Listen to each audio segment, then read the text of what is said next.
Hi. This is a podcast. A podcast? Where we play Dungeons and Dragons with each other. Yes. For the last time. He finally got it right. Almost a decade of recording for him to finally do it right. About time. I'm tired of this crap. Wow.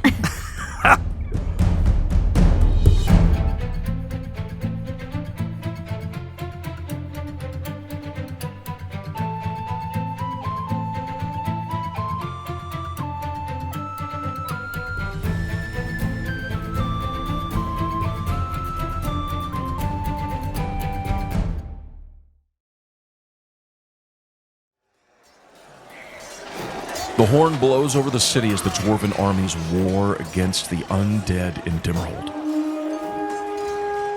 The blood of the dead is smeared along the smooth floor of the Moonlight Sanctuary.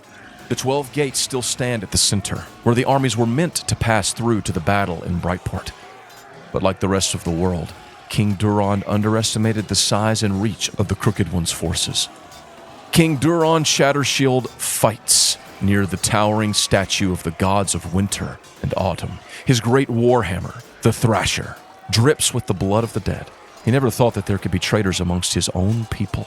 Dwarves of Dimmerhold turned to the Unchained, but the still corpse before him is undeniable proof, the mark of the crooked god still burning on his forehead. "Give no quarter!" he cries, swinging his great hammer again into a nearby undead thing. "Not an inch! For Dimmerhold! For dwarfdom! For der Vetter!" The silver emblem of the dwarf god gleams on his breastplate as he strikes down the servants of the Dark One. From up ahead, two traitors go flying through the air, crashing into a group of the undead. Standing in their place is a dwarven-like figure, but he has grown to a greater height, his shoulders twice the width of the others. His snow-white mane and beard is marked with blood, which also runs down from the spiked maces he holds in both hands. "Kilmont, can't you make quicker work of these fools?" His white eyes narrow toward the king. "I would, your majesty, but your soldiers would get caught in the crossfire." Of course." Duron turns, taking another undead with his hammer. "Perhaps we could withdraw. Give you some space?"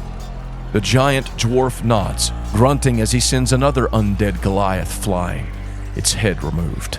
Duron looks around, searching for his wife. There, just a few yards away, he sees her. Her battle axe swings viciously in a wide arc, removing the heads of many rotting undead. At her rear, the orange-haired Juniper waves her wand, singing magics around the queen.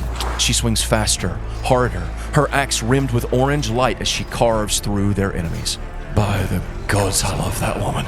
Duron climbs up on the feet of the stone statue, cupping his hands as he calls out, "Soldiers of Dimmerhold, pull back! Give our frosted friends some space!" Cheers ring back in assent as the Silver Dawn soldiers begin falling back away from the dwarven giant. Soon the area clears of allies, and Kilmont takes a deep breath. In a burst, frozen breath flies forth out from his face, now stretched into a draconic maw. The undead are frozen in place as he transforms, and with unbelievable strength, he shatters them like so many sculptures of ice, the shards of their rotten bodies reflecting the piercing moonlight. "Yes!" Duron cries, pumping his fist into the air. "For Dimmerhold! For Dimmer!" But his cheer trails off as the pale moonlight, shining brightly down through the crystal ceiling, cuts off in an instant. His eyes adjust to the darkness, but fear rises in his chest as the mountain rattles with the sound of earth cracking overhead. The king looks up through the clear crystal ceiling. The pale moon, the glorious light of Devetter, was broken. No, it can't be. Wailing sounds up from the sanctuary as the soldiers despair. The people weep, and the undead swell against them. Many of the corpses on the ground, bathed in the new darkness, rise again from their recent demise. "Der Vetter," Duron says, tears running down into his beard. "Mogr, tell me, is it true? Der Vetter." Barda and Juniper press through the undead, cutting through them like wheat. As they reach the king, the queen takes his face in her hands. Durand, can you feel him? Can you feel our god? I don't know, Barda. I don't know. A horn blows from the deep, beneath the floor of the Moonlight Sanctuary. There is a buzzing in his ear, and Duran realizes that someone's trying to reach him with a sending stone. It's time, he thinks. They need our armies. Brightport calls, but we aren't ready. He pulls the stone from his belt. It glows in his hands. But then, an unexpected voice rings out in answer. Hey, Duran. I know your army's got a lot going on up there at topside, but something is coming up through the tunnels of the mines. Something big.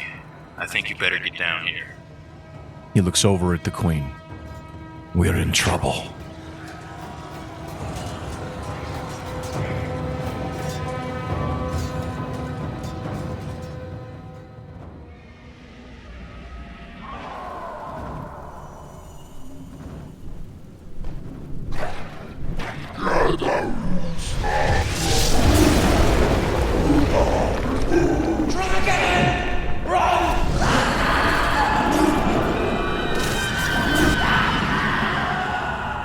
The door opens on a small cottage just up the street from the market in Barlin's Pass.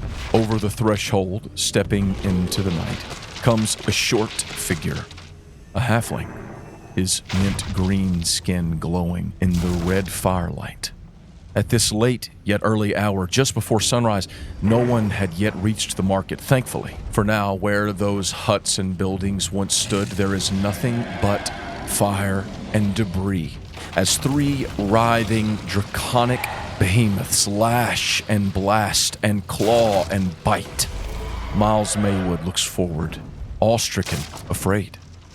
As he looks upon the three enormous figures, one bright red, her scales gleaming in the firelight, the other two comprised of only blackened, rotten bones, with hooded figures atop their backs. A roar pierces the night, cutting through the screams of those running, fleeing their homes, seeking solace and escape. Miles steps out onto the street as they run past him toward the gates, ready to leave their homes and the market behind. Rows of soldiers from the guard come forward, but they stop short of the battle crashing around the open market before them. The streets are filled with those bearing the sigil of Barlin's Pass on their breastplates. They hold their weapons forward in anticipation. Another figure steps out from behind Miles, pulling her robe tight around herself in the wind. What was that sound? Her purple hair suddenly reflects a bright orange flame as it bursts forth from the red dragon's great maw. That's Ravora, the Fury. Her eyes grow wide at that name, recognition dawning. What do we do? Should we run? At that very moment, there is a resounding clash of swords meeting shields. Miles turns to see more soldiers pouring in onto the streets, but they do not rush to Rivora's aid. They are garbed in the armor of Barlin's army, but on their heads they wear masks covering their faces, black skulls bearing the swirling mark of Kruntad. Jill turns on her heels, dashing back inside. Before Miles can react or make any decisions, she reappears, her bow strung and a purple-tipped arrow knocked. Draw your wand, Miles. He hesitates, thinking of their pact. They were going to rest, to keep out of it, to stay safe. But then he looks and sees the fires rising over the walls of the inner ring. He hears the clash of steel against steel, traitors within the ranks of Barlin's army, and he realizes there is nowhere safe, nowhere to hide, not from the madness that's taking this world. And that's when he sees it. The moon, high overhead, cracked and broken. Miles' heart burns in his chest, and with one swift motion, he draws from his robe a wand, dark green with golden trimming. You're right, Jill. We can't run from this. You help the soldiers. Take out as many of the Unchained as you can from a good distance. He looks into her eyes, taking her by the hand. And be careful. I will. Don't worry. What are you gonna do? He looks up again toward the market, toward the crashing of the beasts fighting in the night. I'm going to help the Drake on Kelly. She squeezes his hand, looking into his eyes. Then she turns, quickly scaling the side of their cottage. Lively, she hops from one building to the next, making her way to a very defensible position. As she runs over the rooftops, she fires stinging arrows into the crowd of the black-skulled traitors. Miles sees more than one fall to her darts, and he can't help but grin with pride. His heart pounding in his chest, he turns again toward the dragons. Taking a deep breath, he rushes toward them in the night.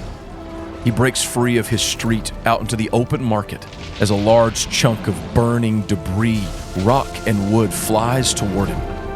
He ducks and rolls to the side, dodging the great projectile, but only narrowly. With a wave of his wand, he casts mage armor. His body is suddenly engulfed in a glowing golden light as the ethereal magic armor covers him. Up ahead, the gnashing and thrashing of the great beasts rocks the entire city of Barlin's Pass. Rivora roars, craning her neck to reach up and bite the rotting bones of her attackers. But as she does, one of the orc chieftains swings a great hammer onto the top of her skull. A resounding thud rings across the arena, and she staggers, her head thudding to the earth below. In that slight moment of opportunity, the other skeletal beast latches its teeth down onto the back of her neck, pinning her to the ground. The other roars a bone-rattling roar, lunging forward, clawing into her wings and pinning them against her side.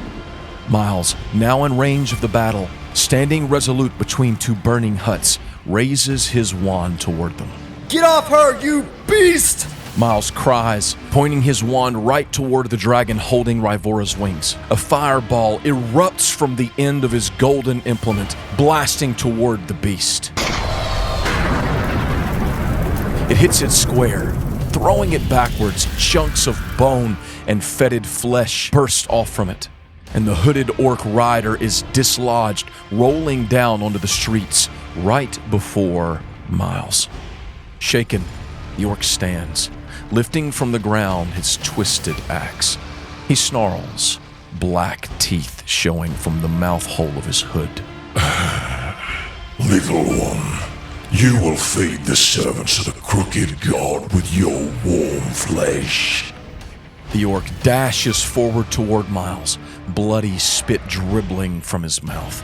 Miles raises his hand to cast another spell to protect himself to stop the oncoming swing of the orc, but then suddenly another roar rings down from above them.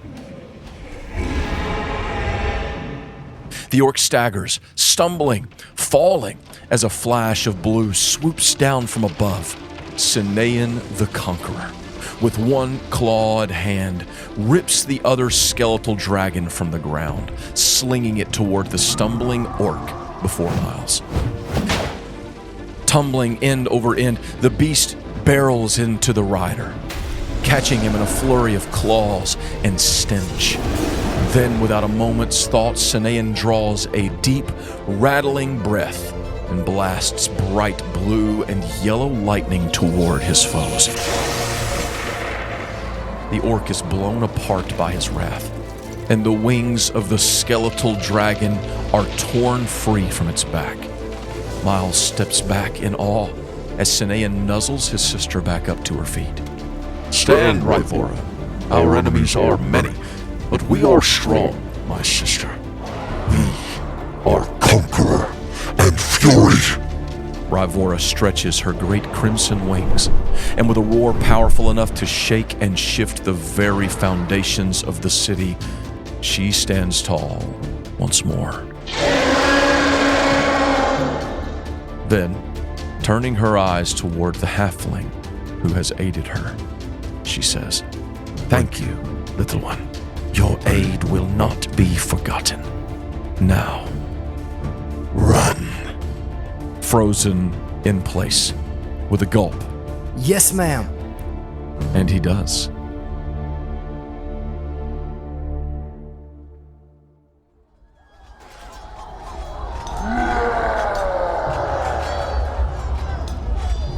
Circle Street in the city of Branshire rings with the sounds of death.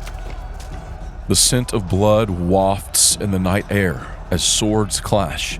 Branshire's guard, with some aid from Barlin's army, holds the line at the gates to the core, keeping back the onslaught of the Unchained. Mad orcs rage and murder, scarred with the swirling black symbol of the Crooked Father. At the northeastern gate, near the edge of the barley barrel, Pauline swings her great sword down with a grunt, cleaving a towering orc from shoulder to navel. As his body falls, another steps into his place, roaring. She whispers a prayer to Pelor, his symbol glowing on her breastplate as she swings again for Branshire. The second falls, joining the pile of bloodied corpses at her feet. Soldiers and guardsmen around her battle, holding the line against the rush of their enemy. A call comes from behind them down the gate path from Captain Doran Barley. "Fire incoming! Fall back!" Pauline carries the command. "You heard him, Branshirings! Fall back to the battlements!" Swiftly removing the head of an approaching orc with her glowing greatsword, she steps back toward the erected spikes, littered with the bodies of their enemies. She spots a halfling archer, its face hidden behind a black hood, aiming at a nearby soldier. She launches a javelin from her side, taking them in the center of the unintended swirling bullseye on their forehead. Diving beneath the spikes, she hears the roar of holy fire as the clerics send a burning wall into the charging orc horde. Cries ring out, then are cut off as they fall to the golden flames of Pelor. Her chest heaving with breath, Pauline leans against the back of the spiked battlements for a moment. Doran approaches, patting her on the back of her arm. She looks down toward the captain, his dark, curly hair matted with blood and viscera, not his own. She chuckles. "You look like crap." "Ha! You're no summer peach yourself, Pauline. The other gates are still holding. Our barricades are strong, as are our soldiers. We can hold them. We just have to..." He pauses at the sound of a thudding footstep reverberating through the battlements. Pauline looks forward in the night. Stepping over the sizzling corpses comes a giant lumbering beast. Its green, pocked skin droops sickly, and its two heads gibber and drool as it walks toward the spiked barricade. Without a word, Doran slips instantly under the spikes, readying his shield and longsword. Not a moment's pause as he rushes the beast more than 3 times his height. He slashes its leg, and it stutters, but only for a second as the fetid flesh reforms around the cut. The monster yells, swiping a giant hand toward the halfling captain. Pauline ducks under the spikes, rushing to the aid of her friend, just as another wave of orcs and hooded halflings step out from behind the beast. She takes out the first orc to reach her with a heavy slice, but another on her right catches her in the chest with a great maul swing. She's knocked back, winded. She whispers another prayer of blessing as she stumbles to her feet. The orc swings again, but it stutters as her holy symbol glows, and she thrusts her sword through its exposed neck. She turns again toward Doran, ready to dash forward, but a cry escapes her lips as she sees the great troll bring down an enormous fist. "No!" He tries to deflect it with his shield, but the force is too much. A sickening crunch echoes out as he is crushed to the ground, his shield splintered over top of his body. Blood spurts out from his mouth, and his arms fall back, limp. She dashes toward him, cutting down 1, 2, 3 more enemies in her path. She whispers a prayer of healing, but finds that her well of divine energy has gone dry, already spent in the long night. She cannot heal him. She picks up his small, limp body as carefully as she can, then bolts toward the barricade. Soldiers yell her name, but all she can hear is her own heartbeat, thudding in her ears. A voice suddenly rings out over the city. It's her chief, Glaren, the High Cleric of Pelor. "Do not give in to fear, Branshirings. Stand this day and fight, for our time has not yet come. Our God has not forgotten us. Look, the sun yet rises. Pauline looks to the eastern sky, where the golden light of the sun crests the peaks of the Elder Mountains. Her heart twists with hope, mingled with fear for her friend. I must get him to the temple, she thinks. Hold on, Doran. Don't you dare quit on me. The soldiers cheer as the sunlight appears, hope filling the air around them. The tenants of darkness cower for a moment, uncertain, but just as the men begin to redouble their attacks, the light dims. As the blackness of night stretches its fingers over the sun, it grows dimmer, darker, shading the world with a bloody hue. The unchained roar, rushing toward the barricade. Fall back! The captain's cry, and Pauline is forced to run. She drapes Doran over her shoulder, his hot blood running down behind her chest plate. She sprints around the battlements, through the gate, and into the core. She hears the Dark Ones crash against the barricade, the sound of wood tearing and ripping as the troll wrenches it apart, but she doesn't look back. She digs deep, running toward her only hope of saving her friend. In the core, the red sunlight paints a bloody tint over the beauty of her city.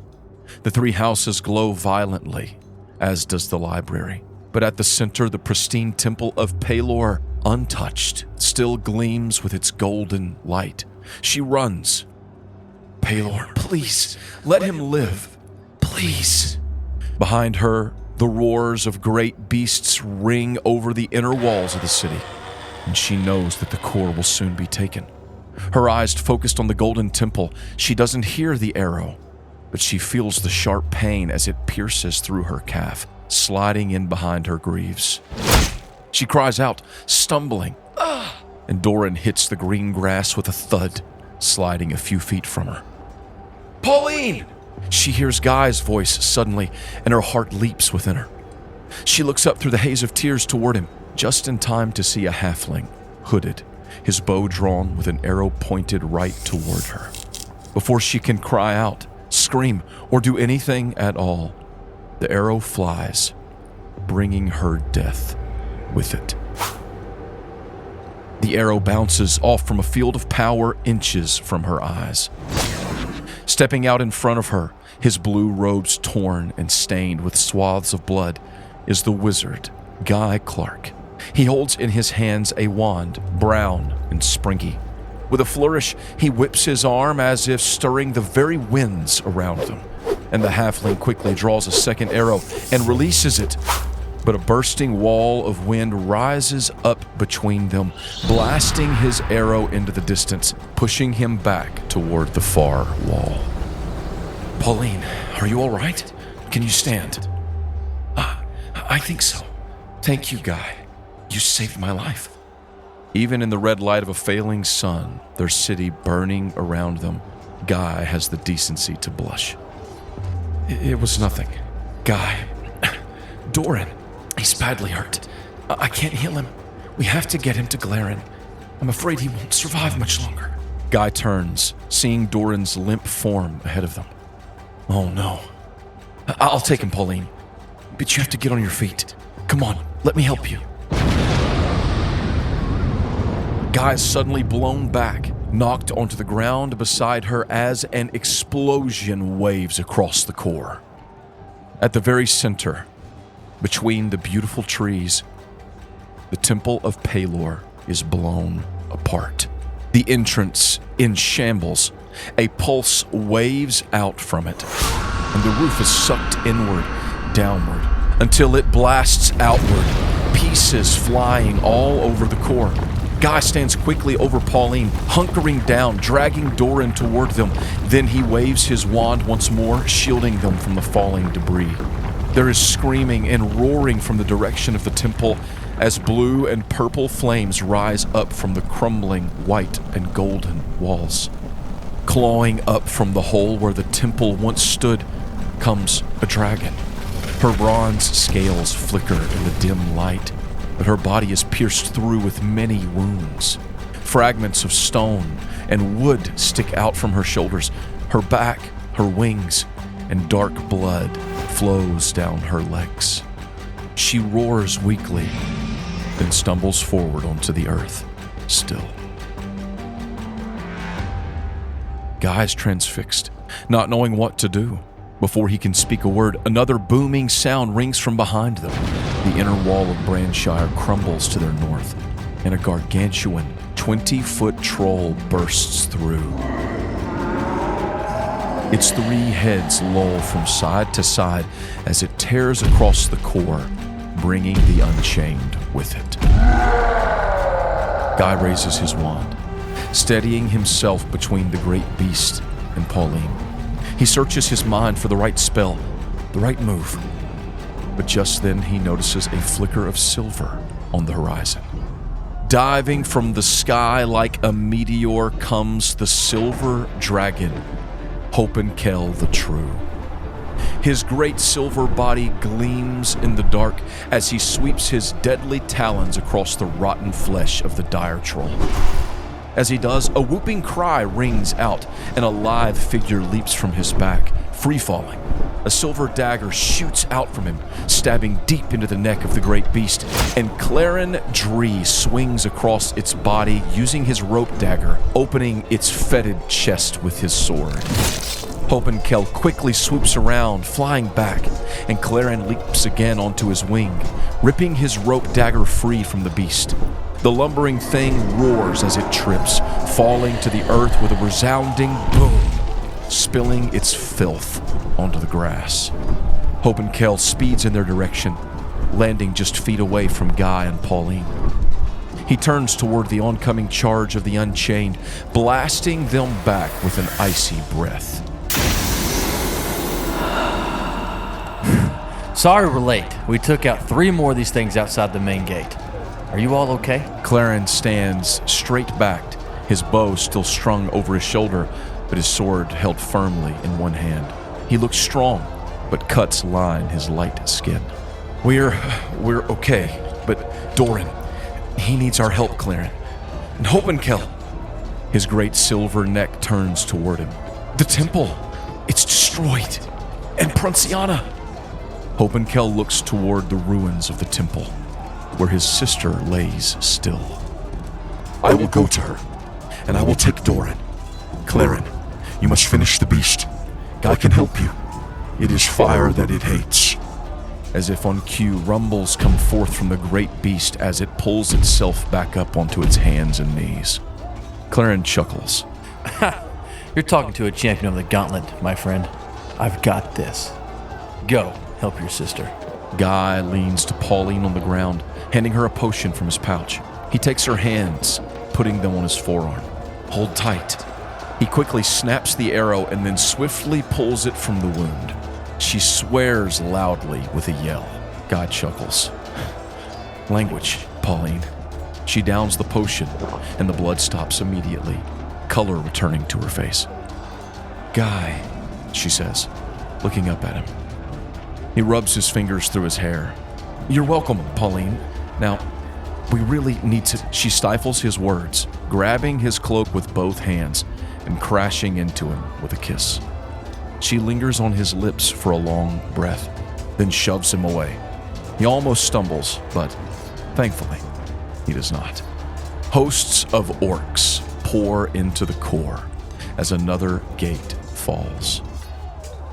The remaining soldiers and guardsmen flee before them, falling back. The Unchained charge into the beautiful city of Pelor, like blood pouring from an open wound.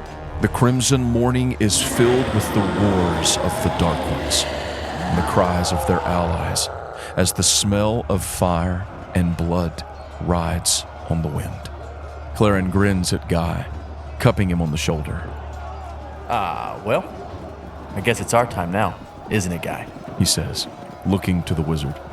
He holds up his short sword and loads his dart into the launcher attached at his forearm. Can you bring the fire?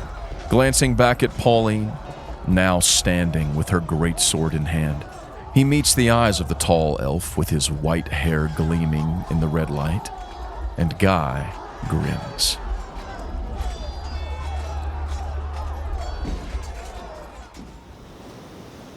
As the swirling, twisting, dark god of Blackfire and Kroomtod, united as one, appears over the city of Brightport.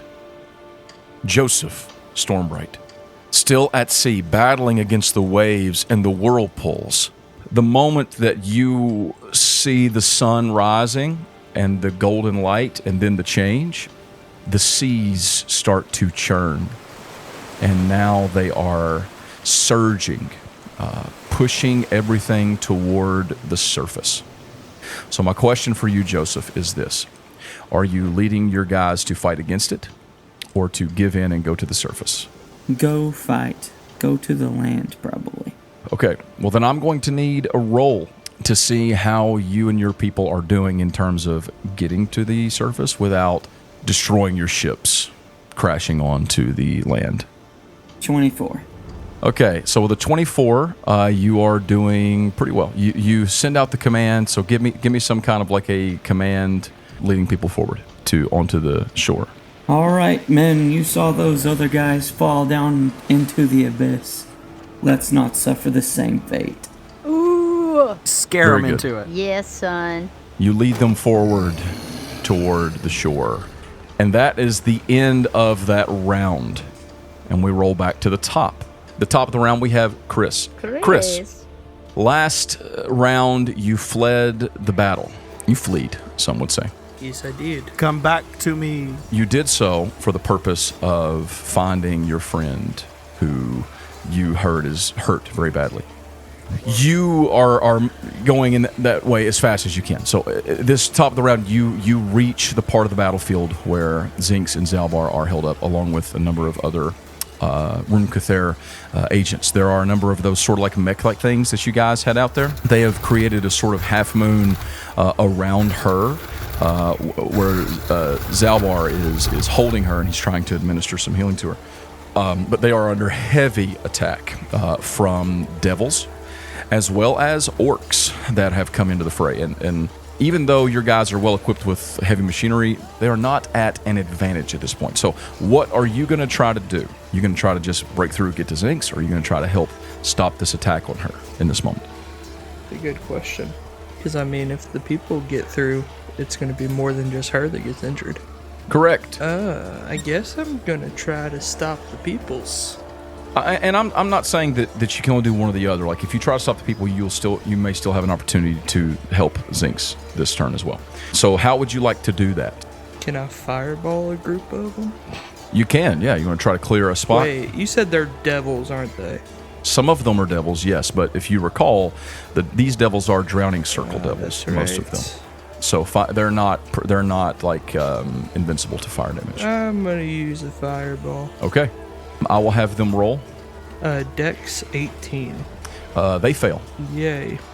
So you are, and you don't have to roll me the damage. You can if you want to. No, it's all right. But since it's just kind of narrative, you don't kill all of them or anything, but you blast. Starts blasting. Kill some of them, and you blast a huge explosive fireball right at the edge of where the Rune-Cuthair operatives are, and you clear out a clean path, and you can rush right through it to Zinx. Yay. They're still fighting. You push them back, you kill a few, and they're going to redouble. As you come in, do you say anything to the others? I probably just shout out to the group, they have advanced too far. Don't let them come any farther. Oh, wow. 26. With a 26, you succeed. So they see you coming, and their morale is boosted, and they're like, yeah, and they just start loading down. They're blowing things up. They're pushing them back, and they're keeping them back while you get to Zinx. You get to her. She is lying on the ground, and there is actually a spear stuck all the way through her midriff. What? Oh my god. Oh. There is a lot of blood. She looks very pale. Her breathing is shallow. Zalbar is currently, he has one of the stone tablets out, and he's holding it over her, and he sees you coming up. Chris, I don't know what to do. Does anybody have a Band-Aid? Oh, wow. I don't guess I could use a spell. Because I feel like a spear through the midriff is pretty pretty bad. Well, you could potentially use a spell to cure her, but the spear's going to have to come out. Zalbar, turn around. You're not going to want to see this. And I'm going to, what do they usually do with a spear? Break it and then yank it through. The other side, yeah. Yeah, so I'm gonna break it in half using my staff of fire. Oh man. And then I'm going to pull the spear through her body.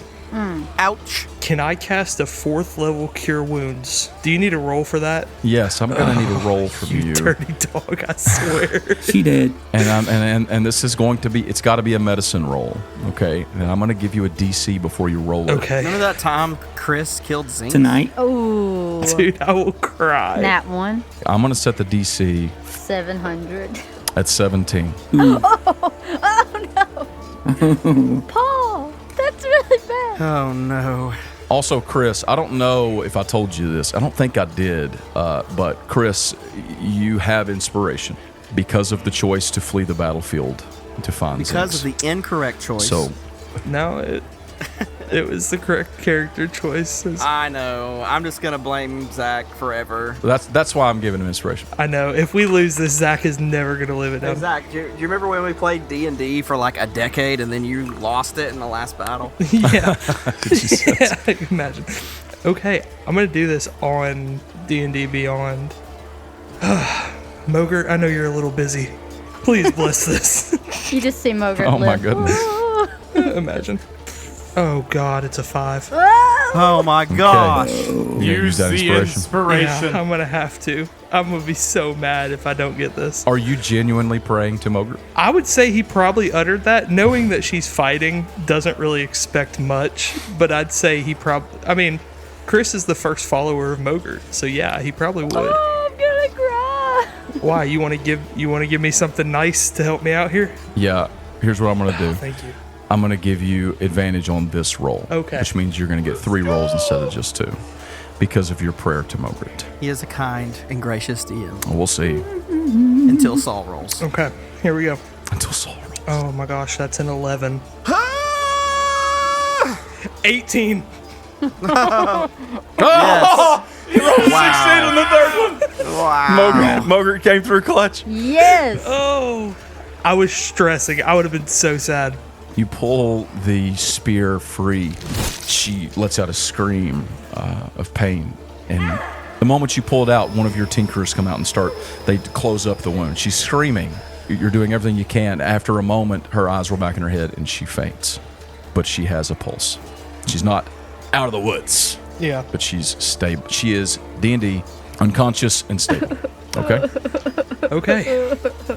Chris, is she dead? Is she dead? No, she's not dead, you idiot. Oh, thank the gods. Yeah, you can thank them later. Get her out of here. Okay. I'm taking her right now. And he climbs back into his mech and he picks her up very tenderly. Where should I go? Anywhere but here. Just go. Oh, okay. And he hops up on the nearest crumbled building and starts taking off in that direction. Where do you go? I'm gonna head back to the battlefield, I guess. Okay. At the beginning of the next round, you can make it into the battlefield. Nice. Something did not go wrong tonight. Yay. Oh, that could have gone so bad. Students, mages, the Dark One has already buried our great city beneath the sea. Our champion, the God of Time, stands and fights for us. We will not let Venthaven fall while he still draws breath. Inside the courtyard of the College of Venthaven, dozens of mages and students stand, implements in hand. The college grounds are partitioned off from the rest of the city. Surrounding the perimeter stand 20-foot walls, glowing green in the dimness of the undersea city. The roars and calls of the undead ring over these walls as the sea has surrendered its dead to Blackfire's call. A warbling boom sounds down over the courtyard as a giant rotting sea beast thuds against the arcane bead far overhead. The bead holds strong as the pale tentacles slam against the barrier. The dead walk the streets, but we are Venthaven mages. Students and professors alike, We are not afraid. We hold the power to stop these creatures, and our city needs us. Will you answer? Cries of assent ring out from the assembly, wands and orbs raised, sparks flying upward. This is what you've been trained for.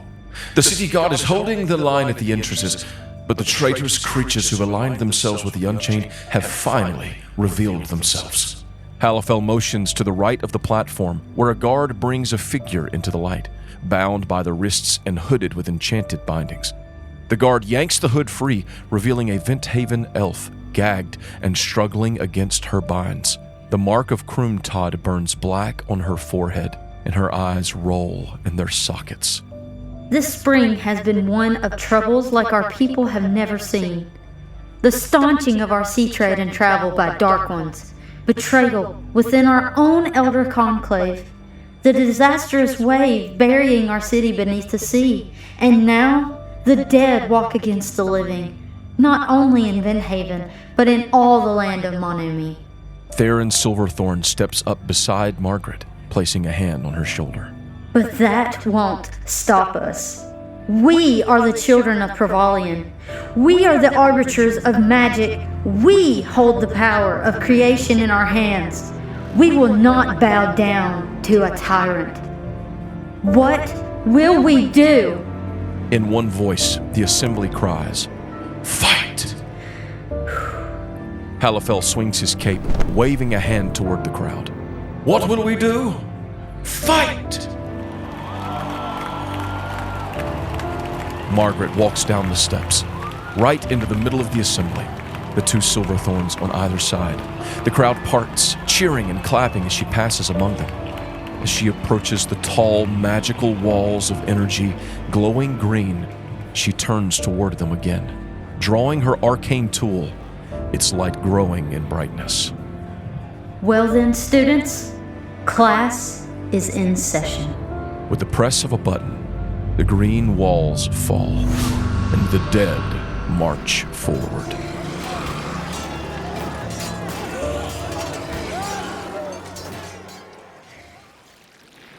Above the surface in the skies over Brightport, the swirling, fell body of the crooked god now fused together, the son and the father of destruction and death. The champions of the gods find themselves, along with the god of the sea, Provalian, and god of the sun, Pelor, hovering in the skies as this maddened thing laughs.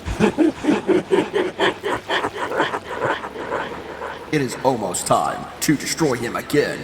We need to fence the Unchained. This is...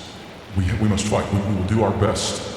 Champions, I'm afraid that this thing... forgive me, I don't know what to do. I walk over to Pelor. I put my hand on his shoulder. Don't worry. We are gods after all. And I get my hammer winter and just have it in front of me. Kjorg, you are next in the initiative order. What would you like to do? I'm gonna run through the air. Okay. Stepping on the air. Uh-huh. Like a staircase. Yes. High step. I love it. Jump up. Mm-hmm. Superstar. And swing down where he is connected to the big body. Okay. Go ahead. Roll it. 21. 21. 21? That is a miss. What? Oh, crap. Oof. Maybe we should try talking to it. I want to seduce We it. should seduce Can it. we? Yeah, can we? As you swing your hammer down, a swirling tendril of power comes up and just blocks Tendril. your hammer as it's coming down toward it. What does it come out of? The black swirling cloud of flesh. Let me give you the description again, okay? Yeah. Its lower half is like a giant mass, but it's a swirl. It's a swirly, like the symbol of the Crooked Father. It's like big, thick tendrils of black, inky power. that are connected and weaving in and out. Like an enormous snake, kind of, but thicker than that. And it comes up like a big mass in the middle, and his upper body comes out of it, like from the waist. And when you swung down toward him, just a chunk of it comes up and blocks it, basically. Well, I'm going to swing again. Swing again. 27. A 27 is also a miss. I'm just kidding, it's a hit. This one is I a was hit. about to say. Our mission I was is to leaving. survive. This one is a hit. 15 bludgeoning damage. Yes. Okay, so with 15 bludgeoning damage, there is no visible reaction or vocal reaction from the hit. Crap. I'm just swinging. I'm just going to keep swinging. 21. Miss. And here's number 4. That is a nat 20, baby. Oh, let's go. Yes, we need that. We need those. Hold on. Yeah, he's going to use his reaction. She's going to use his reaction here. No. Oh, no. Right as you're swinging down, you feel it, like anger welling up inside of you. There is like a mental spike that goes through your resolve, and I need you to roll that again with it's basically disadvantage. Gosh. What the crap? We need another nat 20. That's insane. Paul is smiling, by the way. It's a reaction that lets him It's cheating. make someone re-roll a Cheating. crit. It's cheating. 24. That's a miss. That's a miss. Are you kidding me? Oh my god. What was the miss? What did he roll? 24. What the crap? Okay. It is. He's giving it all he's got. I'm sorry, guys. I'm going to use my extra attack with the Mace of Smiting. Extra, Okay, extra. go for it. Read all about it. Nat 20, nat 20. No, that's just a 20, so it's a fail.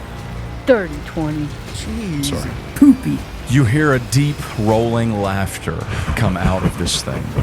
You all see Kjorg run up, and he's fired up, and he's swinging, and he lands one crash against the base of this thing, and you see like a wave go through it. I mean, it was a good strong hit. It's like a swing of a giant hammer by a god. And then he comes with another one, and it's like he stutters. And then twice he tries to swing, but every time it seems like it's less powerful, less energetic. Uh-oh.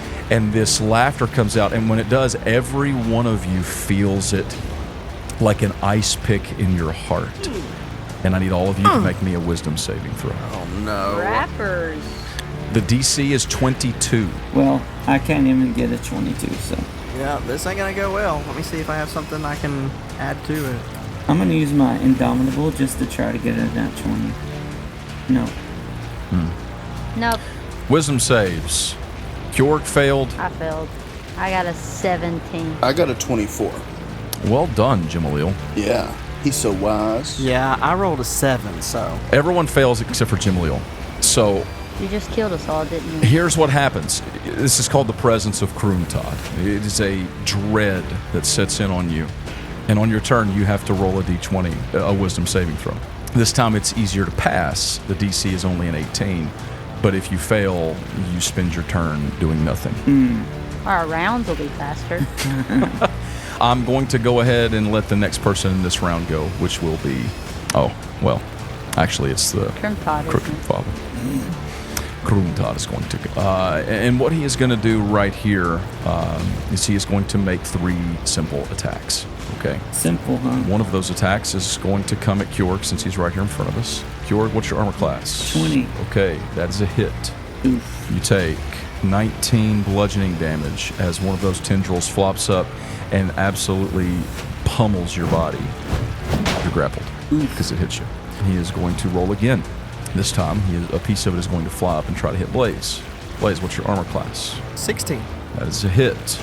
You take 21 bludgeoning damage and you are grappled. Whoa! The third comes toward Mogert. Armor class Mogert. 19.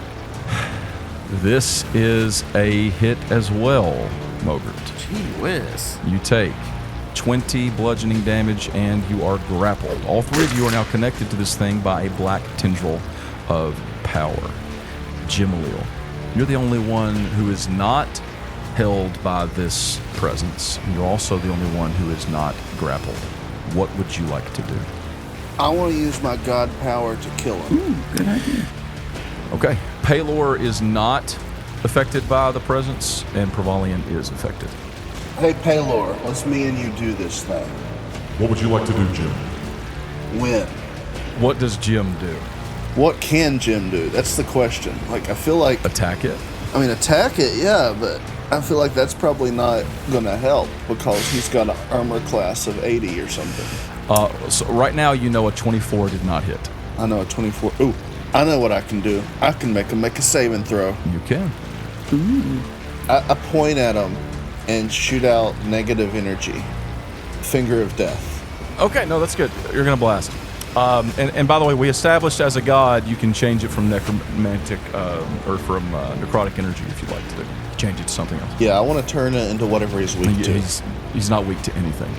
Oh. Joyful energy.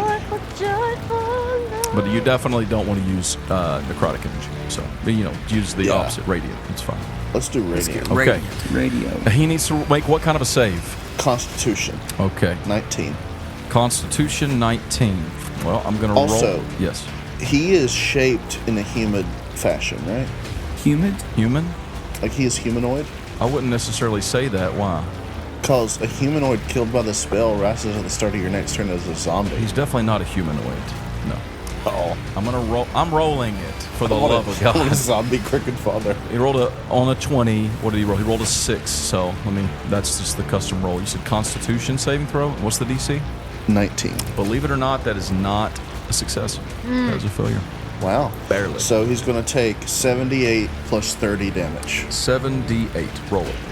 That's pretty good. Yeah. 62 radiant damage. You blasted. Where are you aiming? Are you aiming toward his upper body or toward the massive cloud? Do I know where the Eternus lives? No. I'm going to aim towards his body. The upper body part. Okay. Which, think of it like the top half is almost like skeletal. Like you can see through his ribs. But he has I think I said 6 arms coming out. Wow. With long fingered claws and a big pyramid-shaped head. It's like a anime monster. It's like a Persona boss or something. Yeah. Jim, aiming toward the central mass of Blackfire's chest, you raise a hand, pointing your finger right toward him, a bit pointedly, and blast energy right into him, glowing radiant with fire.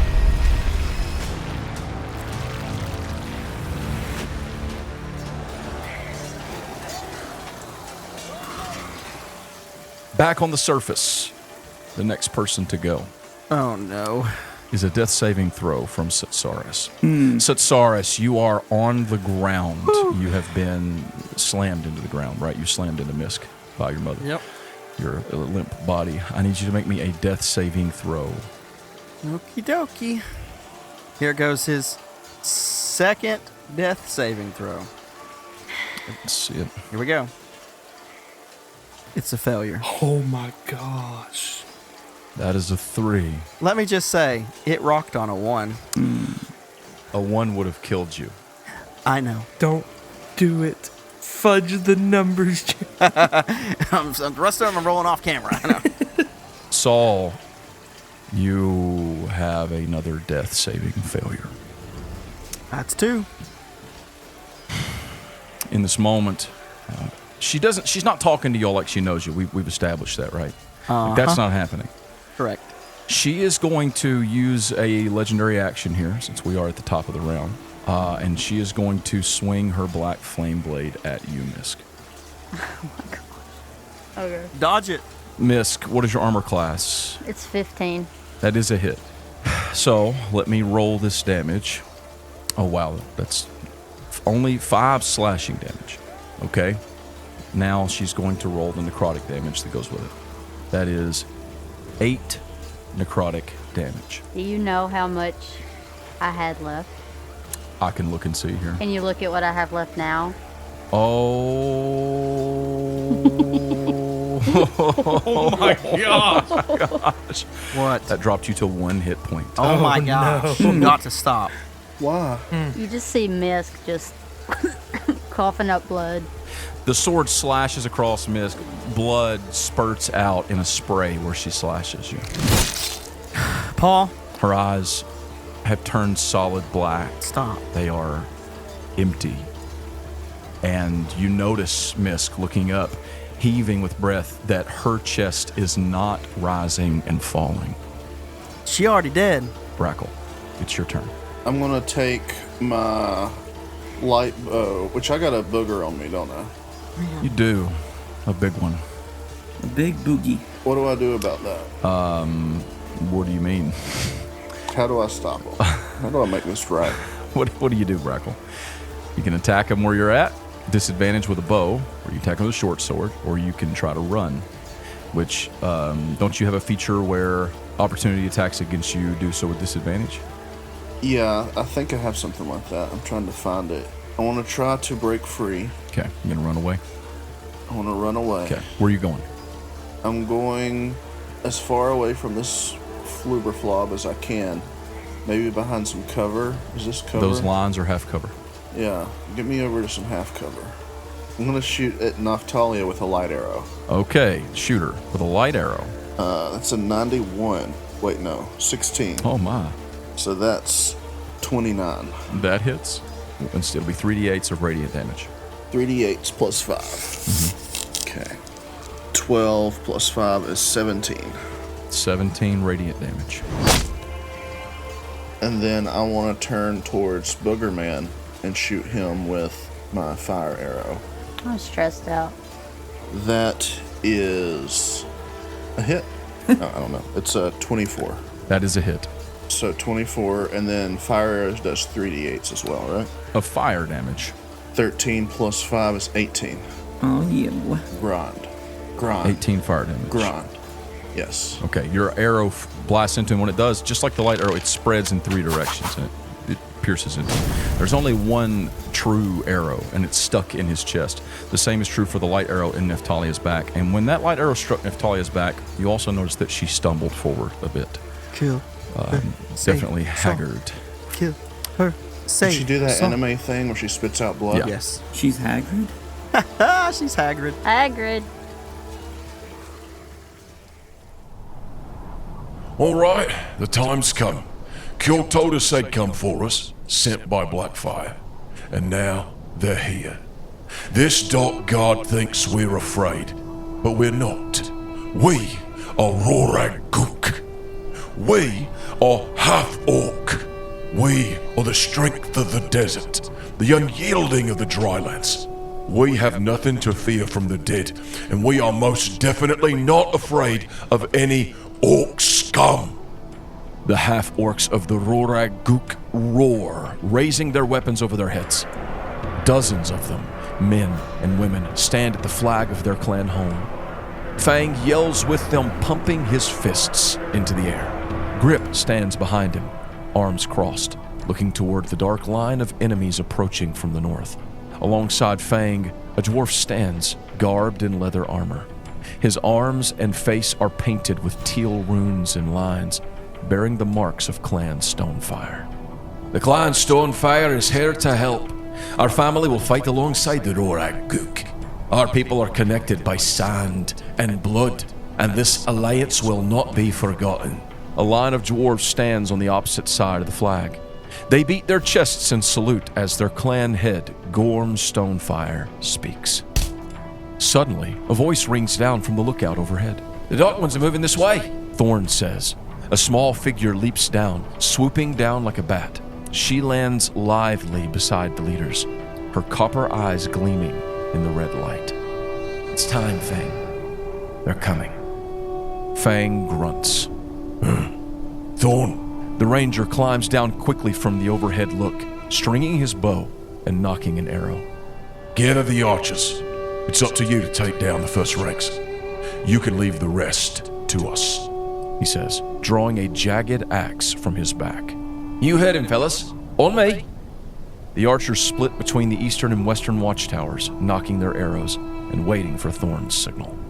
A dwarven woman approaches their clan leader, a tall mastiff walking at her side. The clan is ready. Are you? He rubs his beard, placing an arm around her shoulder. Aye, Emilia. I'm ready. What about you, Smokey? Are you ready to bring down some orcs, eh?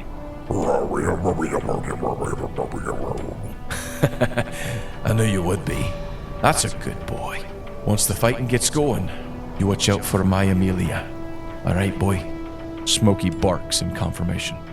Emilia looks out toward the horde, slowly marching this way in the red morning. Then she glances up toward the darkened sun. Do you think Mogert is all right? Gorm stops rubbing Smokey's head, looking up at her. I know she is, dear. She's our Mogert. She's all right. Emilia nods, lifting from her back a large axe, sharp and curved on one side, blunt with a spiked hammerhead on the other. You're right. Wherever she is, she's all right. The cries of the oncoming orcs ring out across the drylands toward them. Smokey growls, lowering his head toward the approaching horde. Fang steps toward them. Go. You ready? He nods, taking his own great maul in hand. We're ready. Then, in a whisper, Gertie, help us.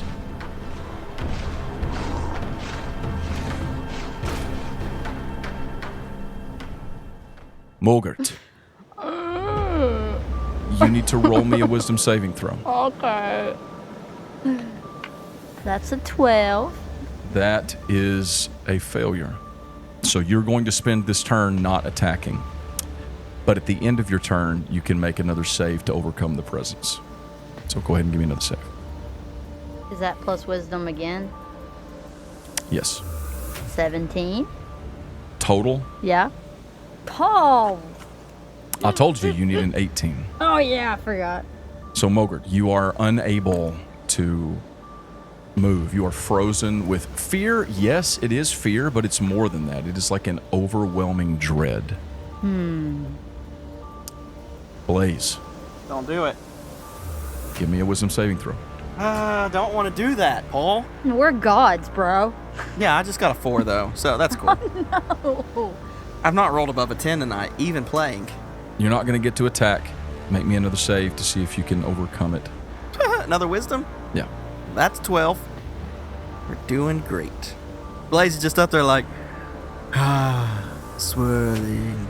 I've never wanted to do more than to stare at this swirl. Cure, it's going to roll back around to Kjorg.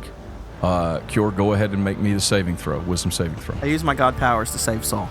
Does that mean I'll lose my rage? Because I didn't attack? 17. Yeah. Yeah. 17 total? Yeah. Do y'all all have a +0? Paul! Yeah. We don't have any wisdom.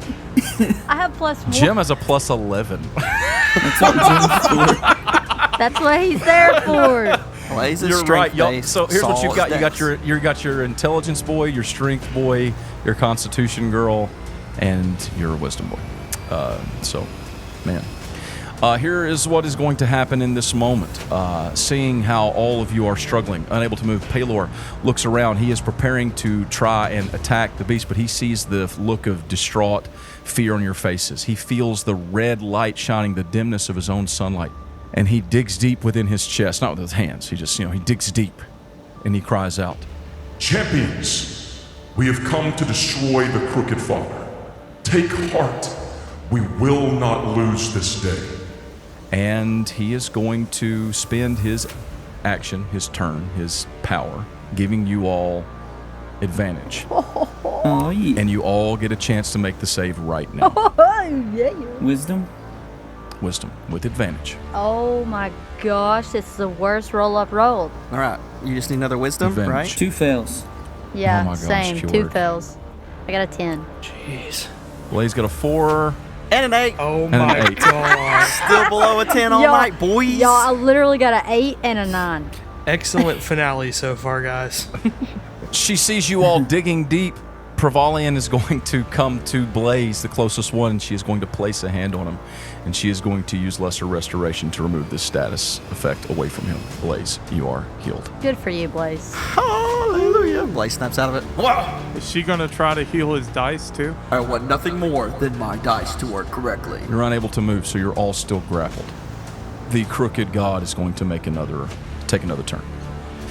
This time, Kjorg, you were down in front of him.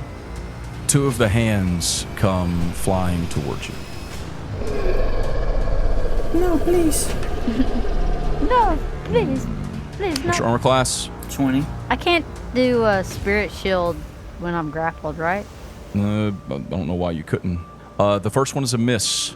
The second one is a hit. When the second one hits you, you take 29 slashing damage. Yikes. Half of that comes off of your hit point maximum. Mogert. Mm-hmm. The tendril that has itself wrapped around you yanks you upward toward the enormous pyramid head. When it does, its gaping maw opens, and it is going to try and bite down on you. That's a 26 to hit. You take 27 piercing damage. This is not going well. You also feel a burning across all of your flesh. You don't take damage right now, but at the beginning of your turn, you're going to. Retro. Grond, having been shot with the flaming arrows, reaches up and yanks it out of his chest and throws it to the ground. And then, not yelling, not reacting, just mindlessly, he is actually going to leap over here toward Vance and kill him. Oh no. No. And he is going to make an attack on Vance first. No. He is going to try and swipe you. What's your armor class? 16. That's a hit. You don't have to. You take 20 slashing damage from his claw. He swipes with his other hand to try and grab you, kill him. What's your armor class? 16. That is actually only a 14. He rolled a 5 on the dice. So he misses you with his second attack. But with his third, he is going to take both fists and crush them down onto the ground at you guys' feet. No. And I need you to make me dexterity saving throws. Uh-oh. No. He gets a +2 on his save. You get a +2. Vance. I got a 19. Okay, you succeed. So you're only going to take half of this, Kellen. Wow, he rolled super low. Good. You're going to take 2 damage, Kellen, and you stay on your feet. Vance, you are prone, and you take 5 damage. Prune? Mm-hmm. I'm a prune? It's getting closer and closer You're a prune. to that next save. Oh, by the way, I forgot, but y'all have not been using your war actions. Well, I've been dead. Really, the only one who would here is Brackle. I use Devastate. So do you want to use your Devastate action? You can do that right now. I want to use Devastate on Grom. Okay.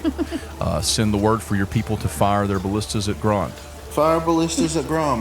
All right, DC, or roll me a dexterity attack. So. At Grom. So I got a 20.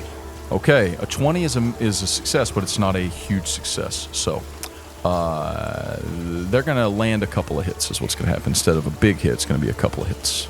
And Grond is going to take 10 piercing damage as one big arrow hits him right in the chest. Take that, Grom. Grom took some damage. However, now it is raining burning liquid from the sky above you. You're all starting to hear the cries of people on the surface, other soldiers, other civilians. People are hurting. There are flames. There are demons and devils flying around. And in this moment, the crooked god is going to take a war action. No, he's not. What? Paul. More portals open in the sky between you and the swirling thing above you. A dread settles on all of the realm as 3 Baylor demons step out over the city of Brightport.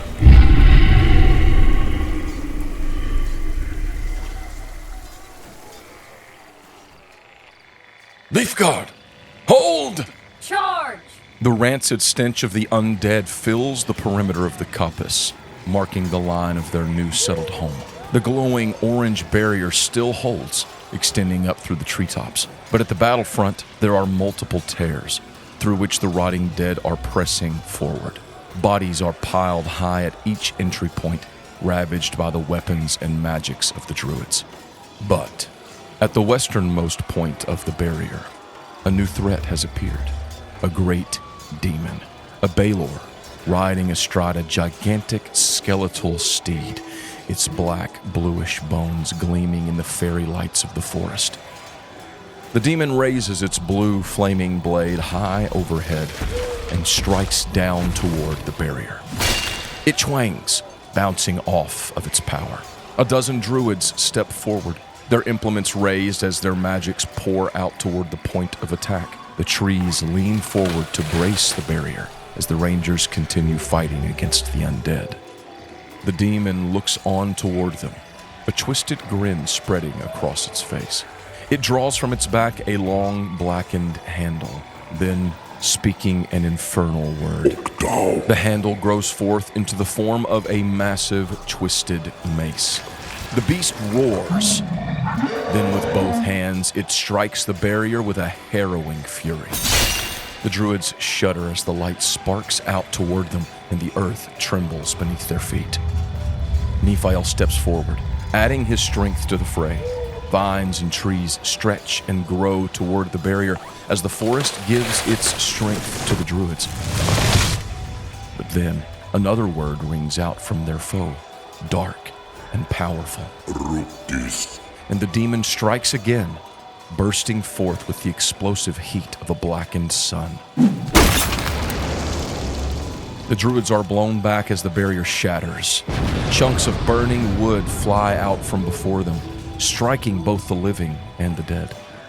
Many yell out as they are wounded and blown back, but as the debris settles, Nephiel stands resolute before their broken barrier, his hands holding a tall, wooden shield humming with power. The skeletal steed steps through the gap, and the demon dismounts, weapons in hand. Two figures appear on either side of Nephiel. Minnie Timbers looks at the archdruid, nodding as she readies her staff.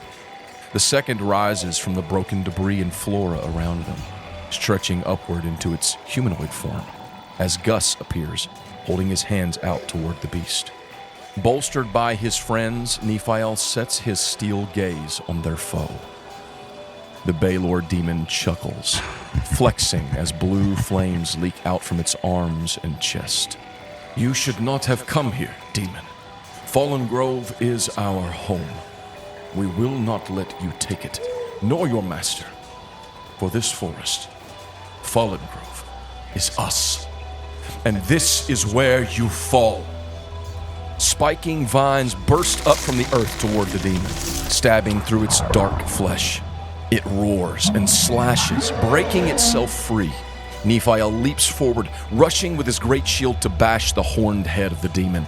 But its skeletal steed moves quicker, lashing its long, bony tail forward to intercept the attack. Gus steps toward it slowly, then his body bursts into smoke, blowing forward in the wind. The Baelor retches as the dust rushes up toward its face, dampening its flame and clouding its senses. Minnie continues striking with her vines, bursting from the earth all around them as the rest of the Leaf Guard rejoins the battle against the new onslaught of the dead. The five fight, locked in step, each movement pressing back against their enemy. The Baelor sweeps its flaming sword, striking with its burning mace. Nephiel moves to intercept each attack with his shield, striking out with his own fists, now coated with spiked wood, tearing at the flesh of the demon. Gus spreads over the dark bones of the steed, eating away at its form, weakening it. Minnie hangs back, blasting forth with beams of moonlight, striking vines and crumbling earth. But in spite of their efforts, the Baelor is relentless, its strength otherworldly, and the three fear that they will not be able to hold it for long. I'm coming, sir. A small voice rings out from the east, rushing forward toward them. Poldo dashes through the forest, drawing back a slingshot as he comes. He fires a small projectile toward the fiery beast, nailing its left eye. The shot pops when it strikes the demon, and ice spreads across the side of its burning face. The beast roars, clawing at its eyes, and Nephiel takes his shot, ramming the beast with all of his might. He knocks it to the earth, and Minnie quickly sends her vines writhing around it, holding it to the ground. Poldo steps up beside her, drawing his slingshot back again. Suddenly, and without warning, a second Baelor demon comes diving from the canopy above them. It plants its gigantic blade into the earth between them, blasting Minnie and Paldo backward. Her hold on the vines breaks, and the first demon begins thrashing, pressing back against the archdruid. Minnie quickly gathers herself, readying for the next attack. Her leg is broken, but the fungus swiftly moves down her body toward the wound, holding it together as she stumbles to her feet. Paldo groans, struggling to rise, his head bleeding where he had struck a nearby tree. Minnie lumbers forward, placing a hand on his shoulder. Paldo tries to pull himself up, but she holds him firm. Stand back, Master Paldo. Minnie, the archdruid, Nephiel, I have to help him. I have to. She smiles toward him, patting him on the shoulder. This is our duty. We are the Leaf Guard. We are Fallen Grove. She turns again toward the demons. Gus battles the skeletal steed, breaking its bones, doing all he can to pull it apart. Nephiel is pressed back, dashing from side to side, deflecting attacks from both foes. Minnie walks forward. We are the Leaf Guard. We are Fallen Grove. We are Fallen Grove. The others join her, their malady clear in the fairy light, and they march forward together toward the beasts. They strike out, weapons slashing, arrows flying, powers lunging. The second foe turns toward them as it is struck by their attacks. It roars, swinging and slashing wildly to deflect the onslaught. It stumbles back, pelted with wounds. It slips down onto one knee as Minnie and her Leaf Guard press forward. Desperately, it reaches onto its back, drawing forth a blue flaming whip. Roaring, lunging, it lashes forward, quick as lightning, and the whip strikes toward the center of their entourage, wrapping around the chest of Minnie Timbers. She is wrenched toward the beast in an instant. Before a single soul can react, Paldo cries out, "No, Minnie!" But it is lost in the cry of battle as Minnie Timbers crashes forward into the beast, impaled deeply on its wide, burning blade. "No!" Nephiel cries, but his foe does not let up. Its mace bounces off of his shield. Then it slashes forward with its own sword. The demons rage at the guardians of Fallen Grove. The undead rise more from the burning piles of corpses, and the hearts of the people break as Minnie's body is cast aside, quiet and still. There is a flash of steel, glowing green, as the right arm of the demon is cut free. The fiery whip falls to the ground with its severed flesh. The demon roars in pain, stumbling forward. Behind it, a new figure steps out toward it. Short, her long dark hair curled, blowing in the night air. Her body is covered with thick green steel armor, and in her hand is a needle sword gleaming with the demon's blue blood.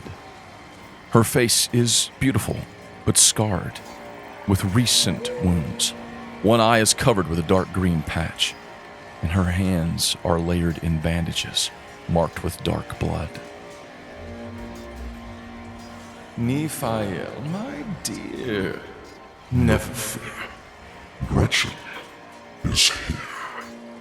As the Baelor turns toward her, lifting its flaming sword, she grins, her mouth lined with innumerable, sharp teeth, and she roars.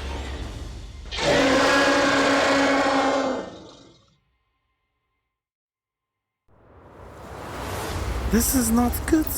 Well, they're Baelors. That means that they're going to save Saul. No. They're our friends. Queen Misk demand that they follow you.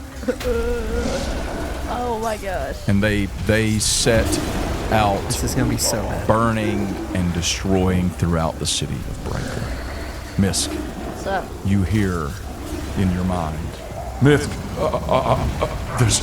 I don't know what we're gonna do. These great things just appeared. They're cutting through us like butter. I don't know if we can save the city, Misk. Misk, I'm sorry. I tried.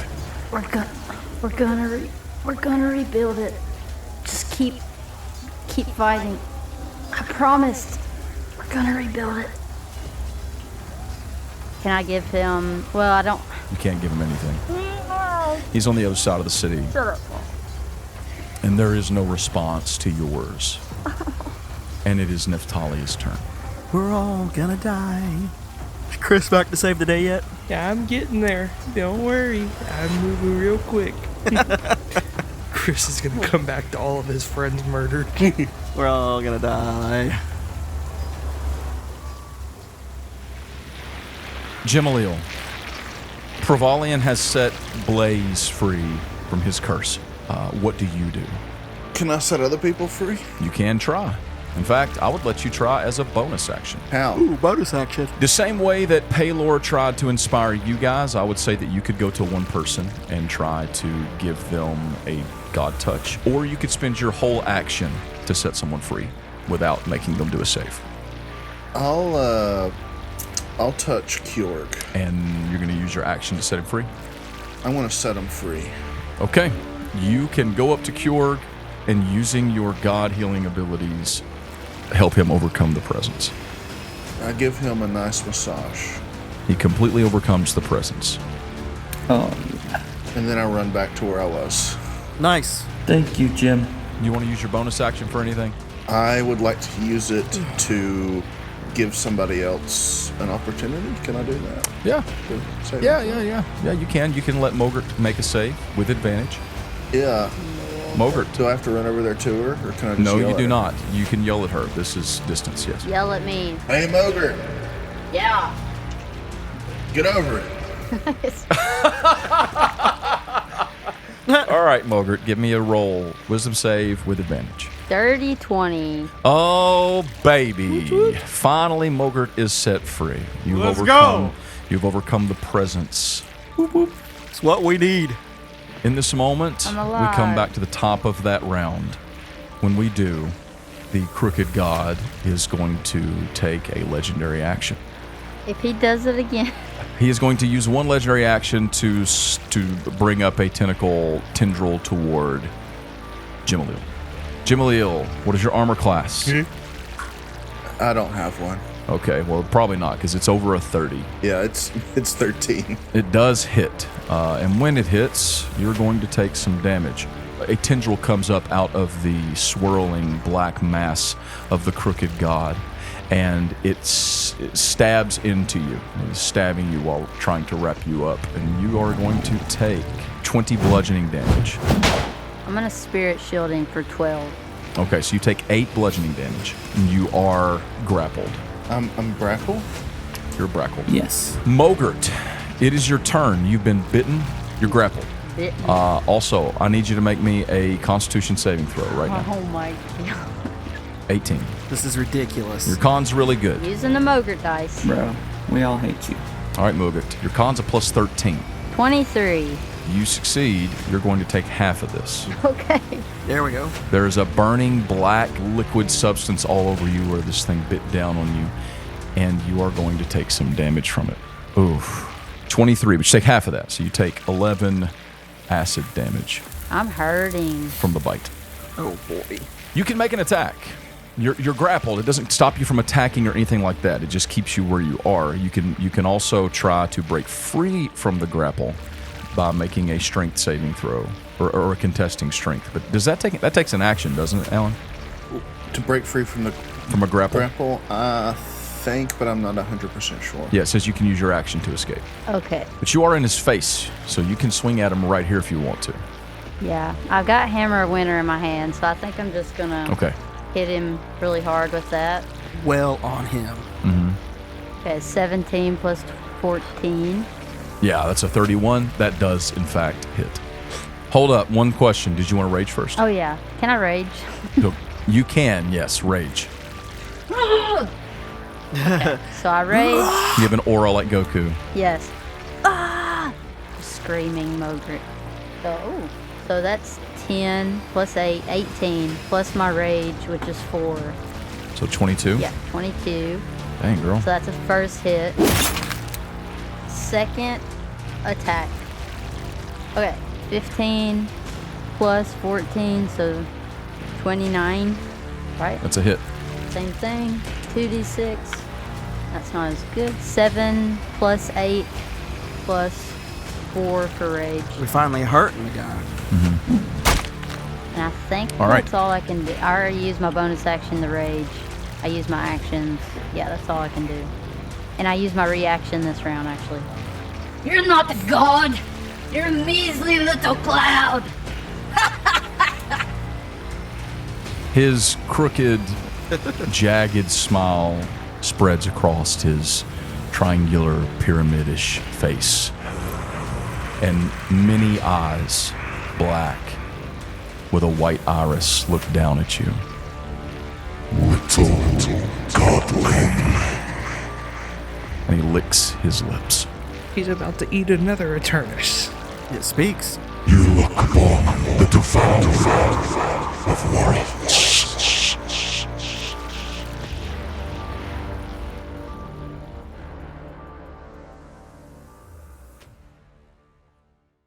Die, you filthy half-breeds. A towering orc stands over Thorn, his jagged blade poised for an overhead strike. Thorn deftly rolls to the side, dodging his blow, sending 2 arrows into his skull, one for each eye. The orc brute falls to the ground dead, and Thorn sends another arrow into the left side head of a death dog, biting down on the arm of a dwarven warrior. The dwarf gives him a nod of appreciation. Don't mention it, mate, just keep breathing. He turns, dashing toward the nearest orc, drawing his swords as he runs. Come and get it, you rotten corpses! Gorm swings with all his strength, catching an undead Goliath at the neck with his maul. Its head flies off of its body, rolling yards away and into a nearby pit. Goal! He cries, laughing as another zombie lumbers toward him. Amelia lunges with a cry, burying her axe into the chest of an orc mage. Its voice cuts off in the middle of its incantation. She laughs a curt laugh, but then the skin of the brute begins to bubble and roil as it takes its last breath. Oh, blast it! She dives away from the fiend as its flesh pops like a boiling zit, flinging its stinging filth in a wave all around. A nearby half-orc is caught in its mess, her skin sizzling as it burns and stings her. Amelia rolls over, crawling away from the dangerous gore. She sees a hand reaching down toward her, Grom leaning in to help her up. Did you see that, dear? It almost got me when it popped like that. Hey, you got to keep an eye on those fat ones, my love. She laughs, a ridiculous sound in the middle of the chaos and death. She takes her axe in hand, ready to press on. Smokey bounds up to her side. A group of undead march toward them, large but slow.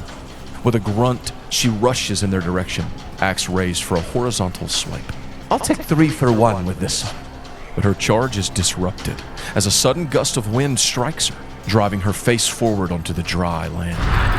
A piercing caw rings in the air as giant talons claw at the ground toward her.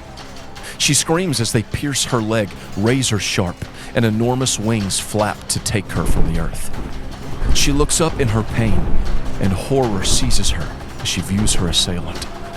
A monstrous desert rock, its feathers mottled and rotten, bones jutting out from its body. It struggles to take flight with her added weight, likely due to the rotted gaps in its wings, but she is frozen, stricken with pain and panic at the sight of the beast.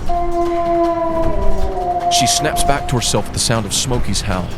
He leaps through the air, bounding off a nearby stone. He collides with the beast in mid-air, tumbling it over.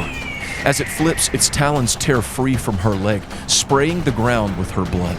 She cries out as her flesh rends, and she hits the ground hard, landing on her shoulder. The air is driven from her lungs, but still she rolls, searching for Smokey in the madness. She watches in fear as the undead creature lashes and flips, stabbing its filthy beak toward the mastiff. Smokey is equally vicious, clawing and biting with all his strength at the great bird's bony neck. She tries to stand, but her leg is in a ruinous state. Smokey! Someone help! She cries out, desperate to help him. In the chaos of blood, bone, and feathers, Smokey and the rock both cry out. And then they are suddenly engulfed in copper wings as Tempari descends upon them. With lightning speed, she rips the head clean off from the bird, slinging its body to the ground, tearing it limb from limb. Amelia crawls forward, dragging her damaged leg, approaching the ground near the battle. A bundle of dark fur lies there in the red morning. Slowly, she reaches him, taking him in her arms. She lifts her hands at the feeling of wetness. They're covered in Smokey's blood. She leans over him, the pain in her leg no more than a distant thought. Nothing at all compared to the new pain in her heart. Smokey was gone.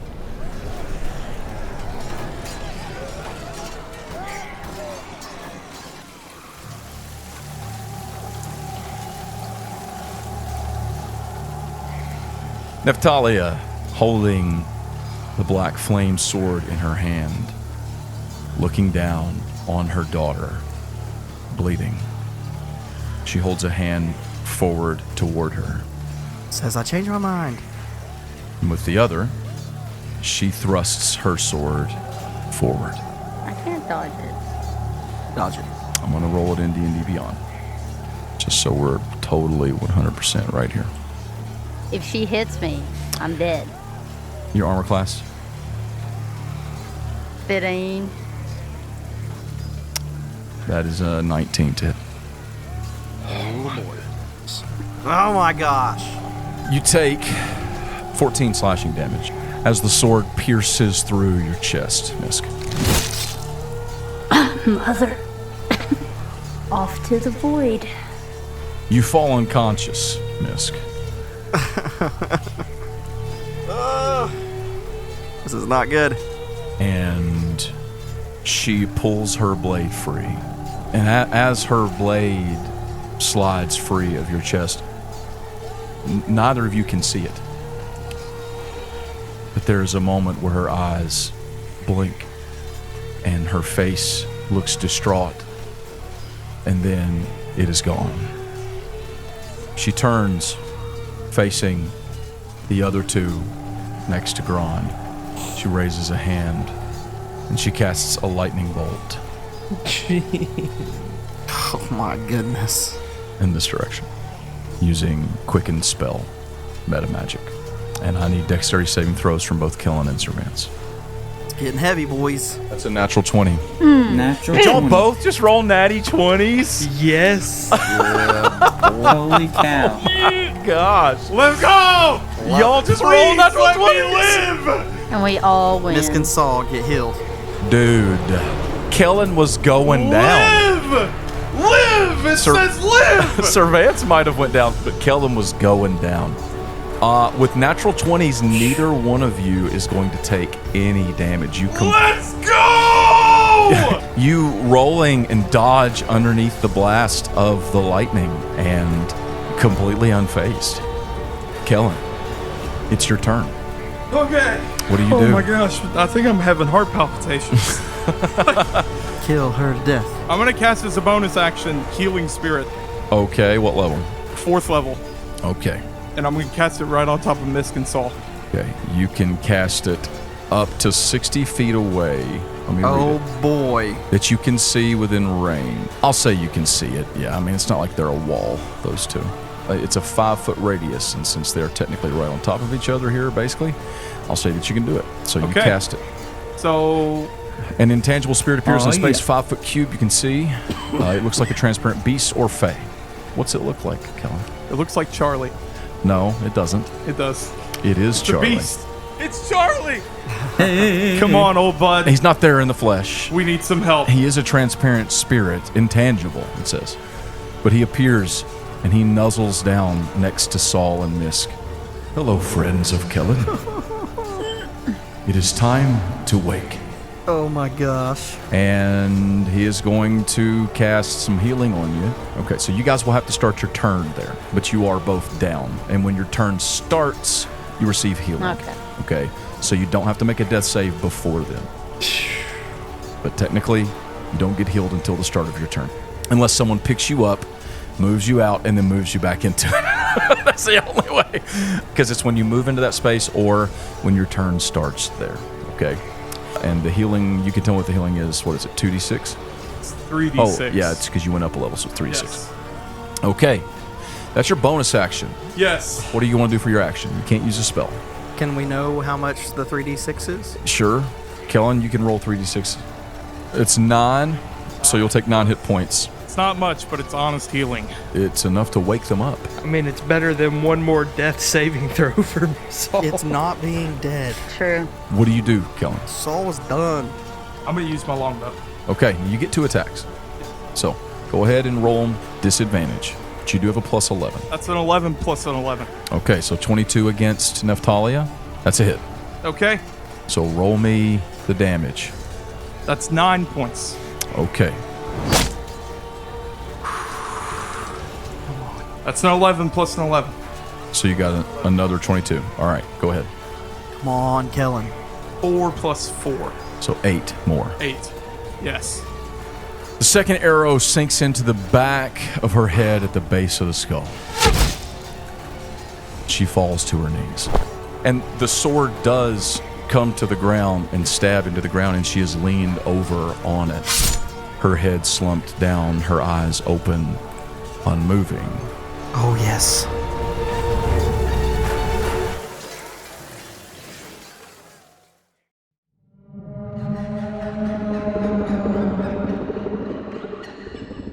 Don't let it pass, dear mages. It's already torn to part of the city. We have to hold it until Kilmont can get here. Don't let it pass! The mine tunnels can still be seen from the outer streets of Mine City. The openings have crumbled, filling in behind the path of the gargantuan beast that now thrashes and rolls before them. A great purple worm. The mages blast toward it, erecting walls of ice and wind to try and cage it back, but their magics are not much more than an annoyance to the massive beast. Purple, dark, and lined with spines, the open maw of the worm lashes forward, swallowing 3 of their mages whole. The roof shudders as it writhes, rolling over a miner's hut. By der feather, Duran whispers, a pang of mourning stabbing in his heart. The worm turns its great head forward, as if drawn to the king's prayer. A shriek rings out from it as it begins moving forward again toward the street where they stand. King Duran, what should I do? Juniper asks, standing beside him, her wand raised. Junie, I think you should run. She looks up at him, shock in her large eyes. Your Majesty, I will not leave you. Durand grunts, looking on as the enormous beast moves closer to them.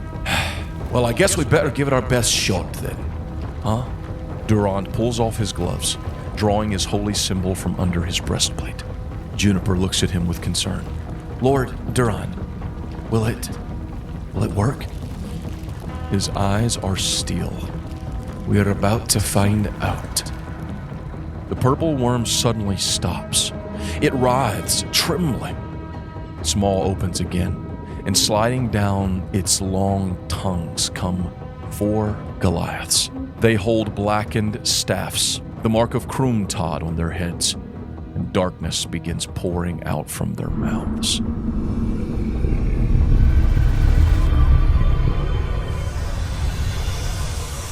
Oh, this will not do.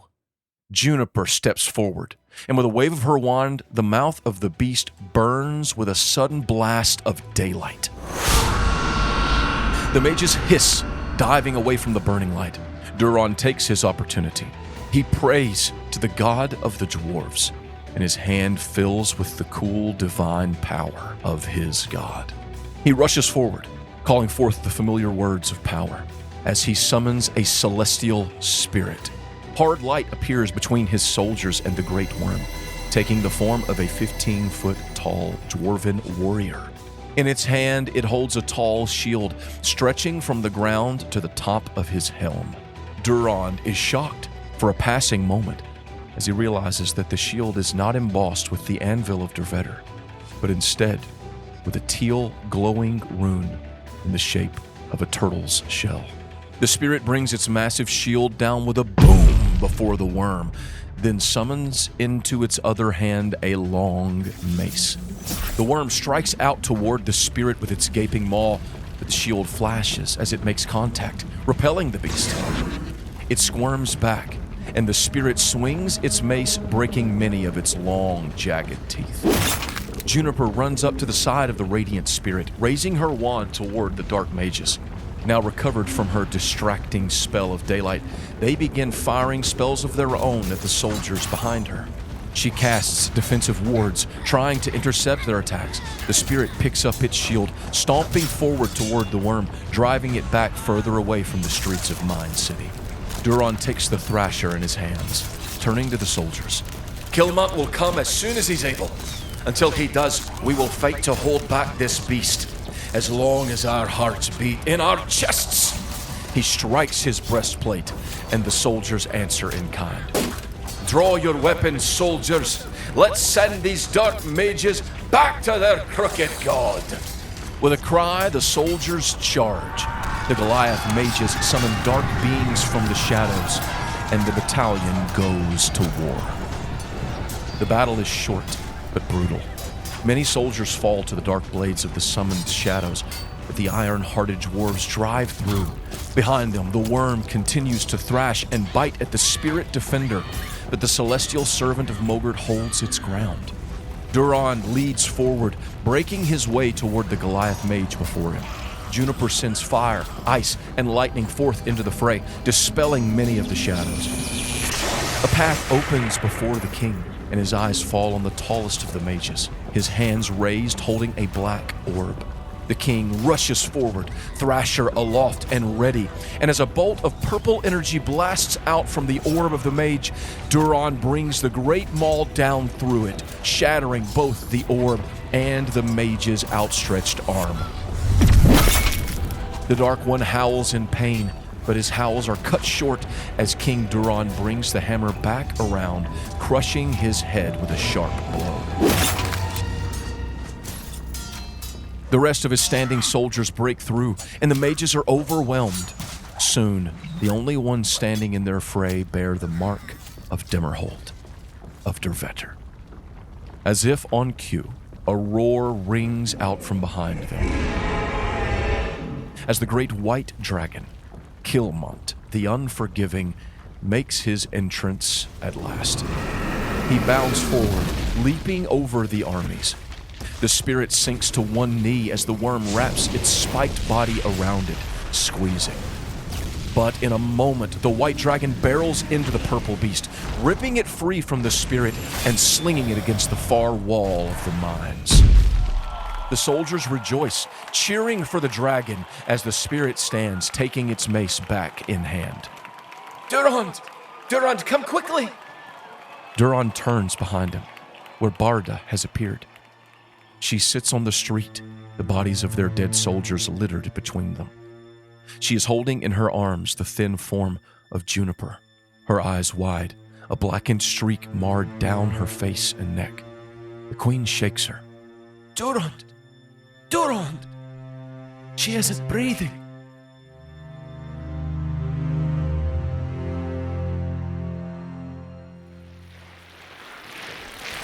I want nothing more than to take the head off the Crooked Father. I'm just gonna start wailing on him. God touch greatsword, let's go. Go, my champion. We must fight. Do not give in. Yeah. You are grappled, aren't you? Was I not released whenever she... No, you were released from the power, but you still got the thing on you. Okay, I'm gonna cut the thing off of me. Yeah, you can attack it where you're at first. If you want, I will let you try to make an attack to cut that thing off, because you do use a sharp weapon. That's what I want to do first. Okay, so make me an attack to try and cut this thing off. Greatsword. 15 plus 12. That's a hit. 15 damage. That is enough to cut the end of it off, where you can break free of your hold. Cool. Then I'm going to use my move action to go where I wanted to go. Do it. Hello, old one. This thing's big. Where are you aiming? I'm going for his neck. I want to take the pyramid off his head. Okay. I'm going to use fainting attack. Mm-hmm. And for this first bonus attack, It lets Okay. me use a bonus action on your turn to add the total of the damage roll and to gain advantage on your next attack roll. Normal attack first, and then we'll add that stuff to the next. Okay. Oh yeah, 16 plus 12. That is a hit. Yeah, boy. It did 16 damage. Don't forget, you also have radiant damage right now. Burn him up. That's 8 radiant. 8 radiant. Okay. Now for this one, you're going to use your bonus action to add your extra roll. Yep. Total damage. Yeah, Okay. I add to the damage. I get a roll like with advantage, and then I add to the damage. So that's great because the first roll was a nat 1. Holy poopy doodies. And the second one is a total of 31. Okay, that's a hit. Oh, yes. Damage. Regular sword damage is 15. Plus. Which is 8. 8 more damage. Plus your. Superiority die. Which is a 6. 6 more damage. Very nice. You have 1 more attack. Oh, yeah. And I'm going to use it on his face, also known as his neck. You're going for his neck. It's a natural 1. Okay. So what happens here as you... Are you kidding me? Slash at him the 4th time is the head actually kind of tilts forward where you've been slashing the neck, almost as if it's like a tree that's been lashed at and it's like leaning that way. And you've come up to the side where the triangular face is going toward Mogert, where Kjorg is. But as it leans, you get a better look, and the side that you're on, that triangular side of his head, also is covered in eyes and has sharp teeth. Oh no.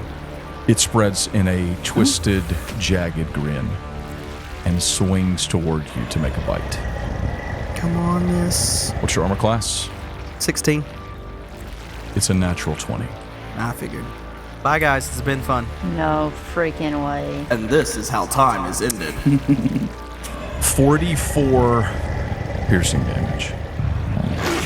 Ow! Oh my gosh. And the burning acidic liquid is covering your flesh. Ow! At the start of your next turn, you will be taking that if you survive that long. Kjorg, it is your turn. Yes. Well, I'll tell you what I want to do.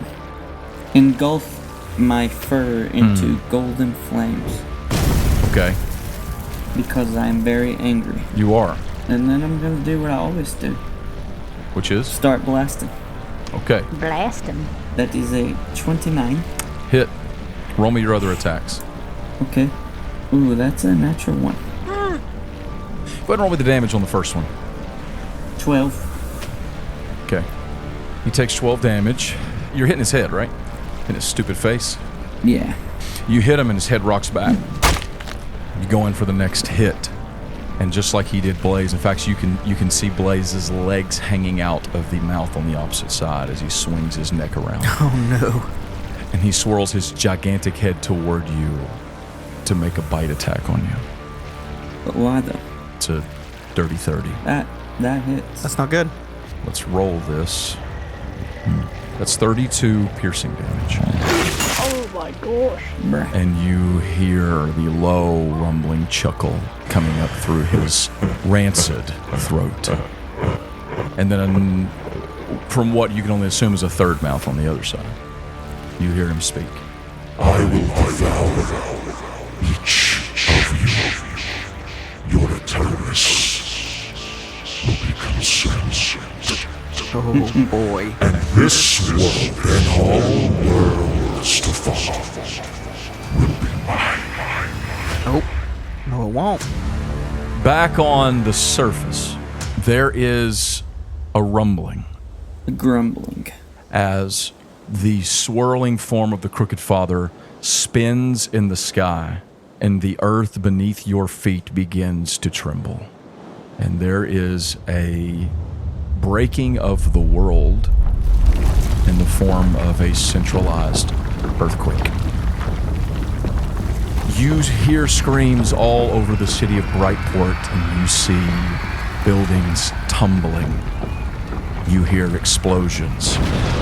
You hear the shrieks of bloodthirsty devils above you. And here's what I'm gonna do. I'm splitting the map into 4 quadrants. Oh my gosh. We just want to get healed. The top left, so you're all in quadrant 4. Does that make sense? Yep. I'm going to roll a d4. I'm going to roll it in D&D Beyond. Okie dokie. Oh my gosh. Are you going to drop this quadrant? The way you're saying it makes me think this is really, really bad. If I roll a 4 here, Saul is permanently dead. Yeah. Oh my god. So am I, right? No, you still have 3 death saves. I know, Saul but if has the earth none. just disappears. Oh my gosh. I'm rolling a d4. Oh, no. My God. No. Are they quadrants Oh, 1, no. 2, 3, and 4, right? Oh no. Yes, and I rolled a 3. Oh, yes. gosh, okay. Woo! So the bottom left quadrant gets hit. This quadrant is now dead. You cannot enter it. Oh. That's crazy. That was his war action. I did not get to cast a war action. Go ahead. He divides the Sky Island into 4 parts. Do you want to inspire? Do you want to devastate? Do you want to command? Can I get some healing over here? No. That's not a war action. Let's devastate. We're gonna try to hit Gron. Okay. Gron. Calling for the druids to attack Gron? Yes. Gron. Okay. Roll me a dexterity roll. 14 plus your dex, which is a +4, which is 18, plus your proficiency, which is +5, which makes it a 23. 30, 20. 23. Oh. 14 plus yes, math. 9 is 23. Shut up, Zach. Yes, 9. Maths. So that is a success. It's a good success. So roll me 3d10s. Sick. Nice. 11. 11 piercing damage strikes into the chest of old Grande boy. Grande boy. Go down. It is Unleash Hells. the Draco Lich's turn. This ain't good. I quit. Okay, he is going to turn toward Sir Vance and Kellen. He is going to blast his lightning breath. Got lightning breath? Holy cow. I need dexterity saving throws, DC 20. 14 plus 9 plus 2. Yeah, so you got a 25, Kellen. Vance, dexterity saving throw. It's a 21. That's a 21! My God! Let's go. Did Grand roll his saving throw? No, but he doesn't have to. What a Why piece not? of junk. Well, Because let's he's see. strong. I'll make sure here. It is a 90-foot line that is 5 foot wide. So he's definitely aiming it where it does not hit Grond. I don't think his intelligence would allow that. So he's going to roll the damage. You guys are going to take half of the damage. I'm dead, guys. Like, I'm just because dead. of the save. There's Now no listen. way I survive Add- this. Oh my gosh! Oh, What is it? boy. 67 lightning. Oh my gosh. 67? Sir Vance will take 33 Jeez. This is so bad. because he takes half of it. And you'll take the same, Kellen, but you go down. So here's the problem. Concentration. Guys, we're dead. I mean, this is no. it. My concentration just ran out, and those spirit guardians. The beast. Look, here's the truth. If anybody gets around, Misk is going to be all right. Huh? If Saul has one, Misk's going to be all right if anybody can get to her. Saul It's not good. is on. He's on his last leg here. Kellen got dropped, and so his spirit disappears because it is a concentration spell. Kellen got dropped. He got dropped. He had 14 hit points So Saul having hope, that 9 HP, forget about it. for now. What the crap? Charlie dissipates. Oh my god. Misk, Yeah. make me a death saving throw. Well, I'm gonna use my misc die.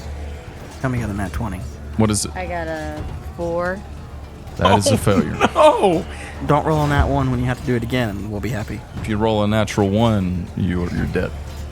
Sir Vance. Yes. Vance, before you have a chance to make a move, you hear a voice in your ear, humming up through the blade in your hands. Vance, have you heard anything? Any signal? What's the word? No, not yet. Things are pretty bad out here. If they want our help, then they need to get a move on. Just wait for the signal. And don't get dead. Alright, I'll wait. The same goes for you, human. And the voice goes quiet. Now, what does Vance do? Okay. Sir Vance is almost dead. We're all almost dead. It took me down to 2 HP. Cured wants to go to Miss Gonzal. Vance. Yeah, Vance. You want to try to get over there to them. Yes. Assuming it's 30 feet, this is difficult terrain. Oh, is it? Yeah, the whole map's difficult terrain, remember? Well, why'd you do that? That was at the beginning of the fight, way back when. The whole thing's difficult terrain. Oh, I don't like that. I'm sorry. I did not know we'd be here when I did that. But them's the brakes, kid. Your speed is 30. Mm-hmm. It's just not possible to get within 5 feet of them. You could Misty Step. Yeah. Misty Step. But that'll only take you 30 feet toward them, which is a little less than halfway. Well, it's right at halfway. 30 feet is. And then my... Not taking into account the fact that, well, the Draco Lich and a currently unconscious Neftalia is between you and them. So the Misty Step plus my move wouldn't get me there. The Misty Step plus your move would get you 45 feet. Poopies. It would just put you in range of the Draco Lich. Nice. This is nuts. What do you do? We die. This is bad. It's not nuts. Okay. We're gonna lose. This ain't good. What do you do? Okay, then I want to cast Mirror Image. You make duplicates of yourself? 3 duplicates of Sir Vance appear around him. Okay. They're just around you? Yes. Like they're moving with you. It's kind of like a little cabaret of Sir Vance's. Yes. There you go. I've seen this in Naruto. Okay, that is an action. And then I want to move as far as I can in Miss Gonzal's direction. Okay, you will take an attack of opportunity. So, as far as you can move, I'm going to move your main guy basically just right to the other side of Kellen. He is going to take a swing at you. Okay? This game's supposed to be relaxing, and I'm stressed. Not an episode like this, it ain't. 18, he's going to hit you with a claw. So he's got to roll to see which one he hits, right? I rolled to determine if it targets a duplicate. So yeah, it does. So one of your dudes gets poofed. We'll take Lefty. The other 2 are with you. Okay? Okay. Is that the end of your turn, Sir Vance? Yes.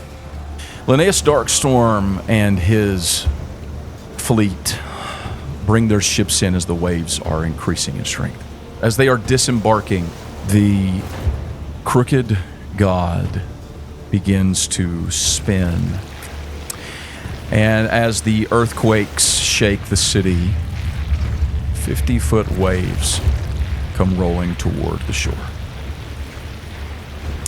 I need you to make a save, I guess. Give me a d20 roll. You're trying to get as many people as you can behind cover before it crashes and destroys everything. It ain't good.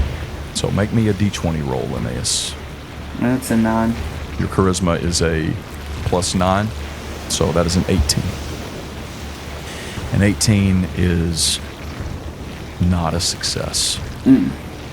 As you are all trying to disembark, a very sudden, shockingly sudden swelling wave comes up and swallows most of the crews that you see, and they are pulled off of their ships and off of the shore and out into the ocean. Blood red lightning begins streaking down through the reddened skies and the dark clouds overhead. I'm going to roll a d4. Oh, no. How about you don't? Now, for the record, just because Quadrant 3 is destroyed doesn't mean it can't still hit Quadrant 3 here. It still could. Okay? Let's see it. Quadrant 2. Oh, my gosh. Is racked with lightning. This is stressing me. I'm sweating. Things seem dark right now. They seem a little bit dire. It is the crooked god's turn. No, it ain't. Why wouldn't it be? Oh my gosh. Did Zinx and Zalbar ever die? Zinx was well, as far as we know, they made it out. They could have got hit by the lightning. They could have got hit by the earthquakes. They're in Quadrant 3. If they went to the shore, they're in trouble. They're gonna die because we're all Everyone's gonna die. Gonna die. Something. Guys, this ain't good. I know. Why would you do this? No. Oh, really? What'd you do? Wait, you mean this isn't exactly how it's supposed to go right now? Just listen. Things are about to get worse. Okay, just listen to Listen, me. guys, I'm not a TPK. weatherman, but I'm going to just TPK. assess that it is going to There's die. 100% chance it's already raining. There's a 100% chance that we're going to die. As the crooked god chuckles, he holds up two of his skeletal hands, the topmost two, and black flame burns in the palms of his hands. How about no flames? Kjorg, you are currently caught between razor-sharp teeth, innumerable, rows and rows of them, as is Blaze. And suddenly, Kjorg, you feel warmth. So warm. As in the darkness of the attack, fighting against it, pushing back, you feel a hand take yours, and a burning bright sunlight shines in the dark mouth of the crooked thing. And Paylor says, No more. and he grabs a hold of the mouth of this thing and pulls as hard as he can to free you, to pull you free of its biting grasp. Yeah. Okay. Make me a saving throw, Kjorg. Strength saving throw. Let's do it. Yes. Well, it's a dirty 20. I think we're all gonna die. Bro. A dirty 20 is enough to get you out of there. Okay. Paylor pulls you free, the two of you both glowing with sunlight. His is dimmer, but still bright. Champion, we have to stop him. This is our last. And that word is cut off as 5 sharp claws pierce through the body of Paylor. Sunlight leaks through the wounds in his chest, his words caught on his lips. I reach towards the sunlight that's pouring out of his chest. Laughter rings out over the skies of Monterey.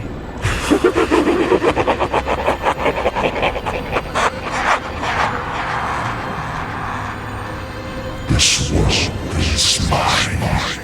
What if I cut off your head first?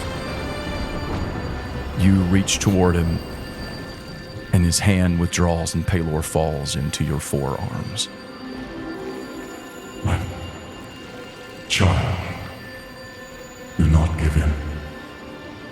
Hope is not lost. Not as long as you four still draw breath. His hand comes up, and touches your face. I am sorry, Kjorg. I am so very sorry for the broken world we left for you. But you must stand, my champion. Stand. Fight. And the golden light burning around him fades.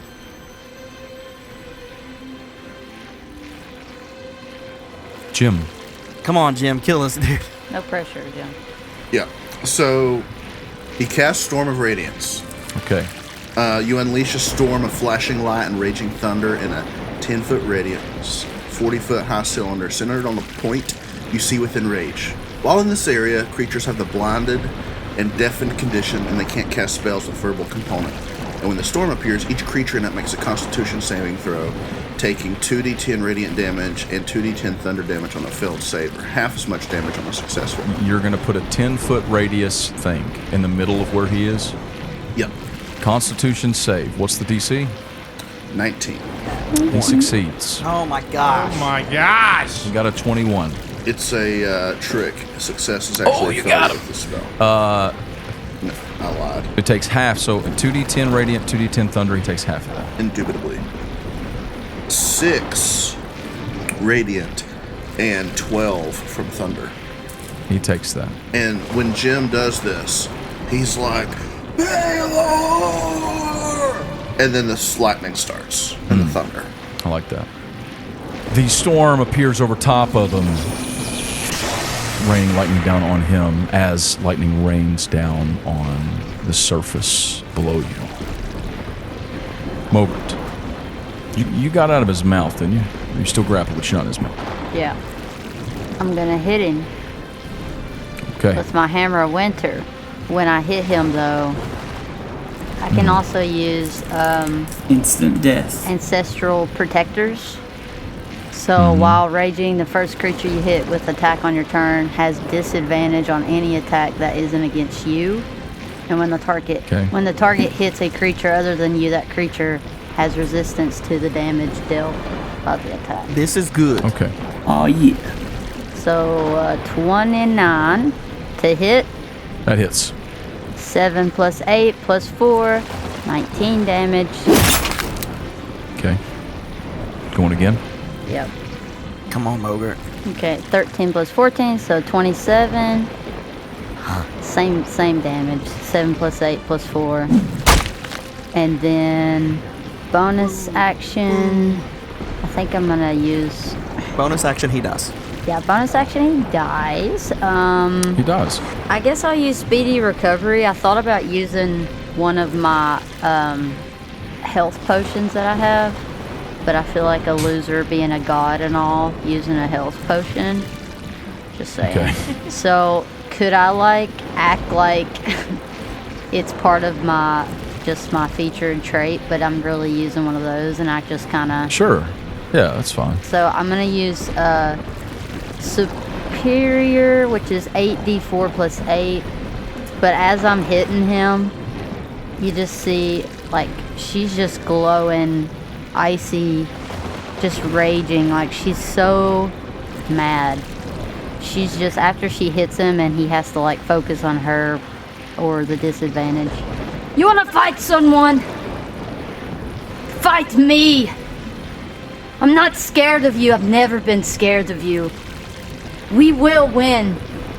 We have something you don't. We have heart. You had to take someone's. So you will have nothing. Blaze. Yeah, boy. I need a Constitution saving throw. I save. I just checked Roll. and I save. That's an 11. I got 14 HP. Can I use a bonus action and use my second wind? No, unfortunately, this has to happen at the beginning of your turn. And you take 42 acid damage, rather. Blaze is unconscious. Are you kidding me?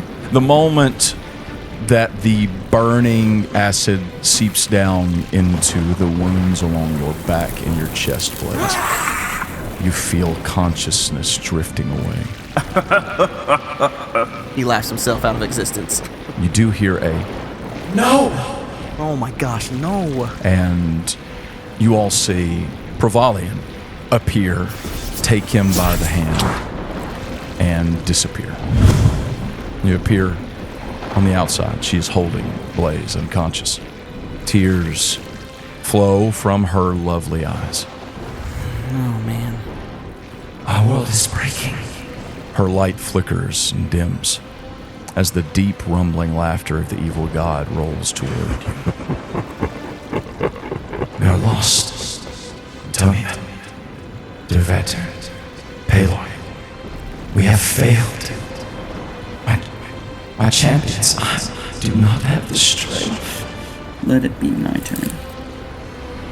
From below, the screams of the people being raised by demons and devils and lightning and quaking, and the laughter of the crooked god raging across the broken lands.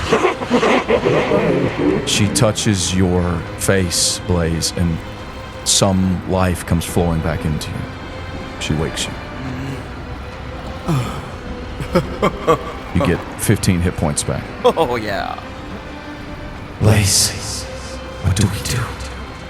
I will happily give myself to save Manumi. But how? My power's almost gone. I have spent nearly all that I had saved for this moment. If we could see his Eternus, we could strike him with the weapon. Chris, you appear at the top of the map. I don't want to be at the top. There's lightning there. There was. He appears in Chris. quadrant 3. It is your turn. What do you do? He dies. You see the disarray of the battle before Kill you. Naphtali. There's zero way that I can get to Saw and Miss, correct? Do not, unless you have a way to teleport 120 feet. Well, I just looked at my spell list, and I do not. So according to the ruler, from my body to Naphtalia's body is 104 feet. Okay. So I would like to move 4 feet. Then I'm going to cast a 5th level lightning bolt at her and the Draco Lich. We already know this. The Draco Lich is immune to lightning damage. Crap, did we figure that out last time? Yeah, I'm pretty sure I shot it too. We sure did. Pretty sure we did. Still, there's always grunt. Well, joke's on you, because what I meant to say is I cast a 5th level fireball, but I want to place it in a way that it's only going to hit Naphthalia and the Draco Lich. Are you sure? Are you sure you don't want to hit Saul? You sure you don't want to just... Just, I did just say that off I would the whole kill him. family. Go ahead. Go ahead. Nuke your friends. So it is a 20-foot radius, so it's easily done. The friends we nuked along the way. yeah, it's a dex. It's a dex save, which I don't know how Naphtali is pulling that off, but go ahead. Yeah, no kidding. She's unconscious, bro. This one's for the Draco Lich. It better be a 1.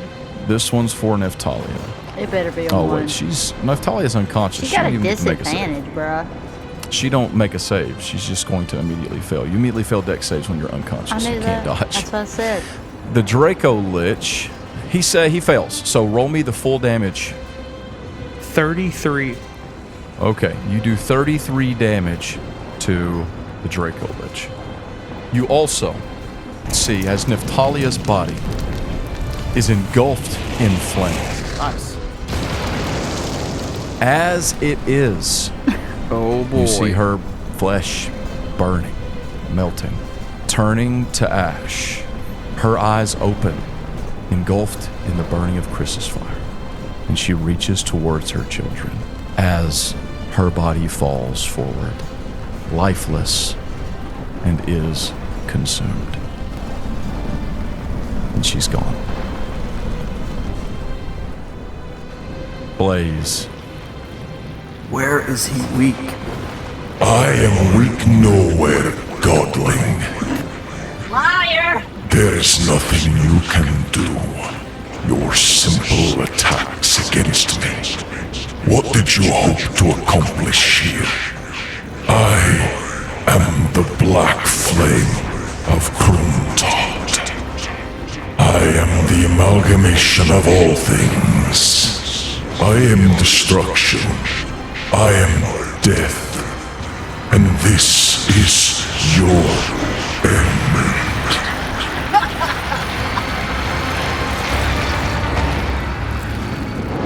There is a sudden silence. The blood-red lightning strikes in a web around the writhing dark mass of the crooked god. But there is no crack of thunder. And suddenly hovering before this black flame of Krumtad, there are two dark figures. Uh-oh. Oh, crap. Small, but stark against the red, purplish skies.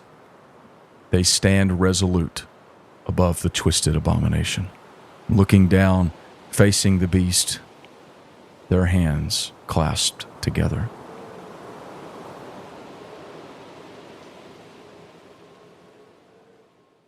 Passing silently, invisibly, beyond the countless enemies in Sinaean's playground, the shade follows Dervetter through the gates into the grand and lavish home built for the blue dragon here in the astral plane. The gigantic draconic skull sits over the doorway of the mansion, exuding power. Is that... Sinaean thought it would make a good ornament, since it was instrumental in his death. I see. Well, he wasn't wrong. The two step across the threshold. Inside, the walls are light, the smooth stone floors pristine. The den is empty, save for a few armchairs and a long couch. To the left, an opening leads to a long dining table. At first, there seems to be no one present, but directly, footsteps echo down from a spiral staircase beyond the den, and a figure steps out into the room, brushing her long black hair. Sinean, I was wondering when you would come to visit me. She stops, frozen in place as she sees them. Her comfortable stance changes in an instant, turning sharp, coiled, ready. They stand quietly for a few long seconds, and then Dervetter speaks. I will give you a moment. He steps back outside, past the draconic skull sitting over the entrance. She stares at the shade, her eyes hard but attentive. He stands awkwardly for a moment before coming to himself. Then he motions to a sitting chair in the den. The floor is covered by an enormous pelt from some unknown beast. She is dressed in long black pants, which hang loosely around her legs. They swish as she takes her seat, unconsciously straightening her dark blouse. The shade turns, stepping toward the facing armchair, leaning on his cane as he walks. He then sits, leaning forward, his hands on his knees. A thick silence settles into the air between them, present and full. What exactly are we doing here, Shade? His heart leaps at the sound of her voice. It has been so very, very long since he's heard it. It has changed so much. But then again, so had his. Well, you see, it's funny. I almost find myself at a loss for words. That would be funny, and a first for you. He grins, a mirthful smile, reaching all the way up to his eyes. Yes, you are right. I am certainly known for my, shall we say, verbosity. Despite her terseness, a small grin cracks across her lips. I would have said rambly. No, that's too mundane for a figure such as myself. How about loquacious? She crosses her legs, leaning back into the chair. Chatty. Ha! Yes, and long-winded. And yet, he swallows, his throat scratchy and uncomfortable. You wouldn't happen to have anything to drink, would you? A goblet appears on the table at his side, filling with red wine. Ah, I see. I suppose it is the astral plane, after all. He takes the goblet in hand, downing the drink in one go. Her eyes widen a bit at that, but she makes no comment. Well, Shade, while this may be the afterlife, and I am most certainly deceased, do you think we could reach the point that you've come to make? Her look intensifies again, staring at him. He sees it in the blackness of her eyes, that fear and uncertainty and unwillingness to dare imagine. He sits up straight, placing the goblet on the table again. Yes, I believe we can do that. You see, quite recently, a very powerful item came into my possession. He draws from his neck the chain holding the pearl of remembrance. Do you recognize it? She looks at the pendant, narrowing her eyes. I can't say that I do. In fact, there's something strange about it. Like a shadow. I can hardly see it. Oh? He looks down at the pearl. That is quite strange indeed. Perhaps that would explain why you've not heard of it. This item is called the Pearl of Remembrance. It was given to the elves by the goddess Provalian, for those who'd received the Antokuil, her gift of everlasting life. Dimvarga stiffens at his words, her eyes raising to his once more. What does it do? Well, my dear, it is in the name, is it not? A mortal being is not meant to live forever, as you know. And their memories, well, their minds simply cannot contain the information of many lifetimes. And so the pearl was created to assuage those fears, to give those with long-lasting life the chance to retain all that they had seen, experienced, lost, loved. He looks again into her dark eyes. She does not blink. She uncrosses her legs, standing, slowly, cautiously, fearfully. She steps toward him. His eyes never leave hers.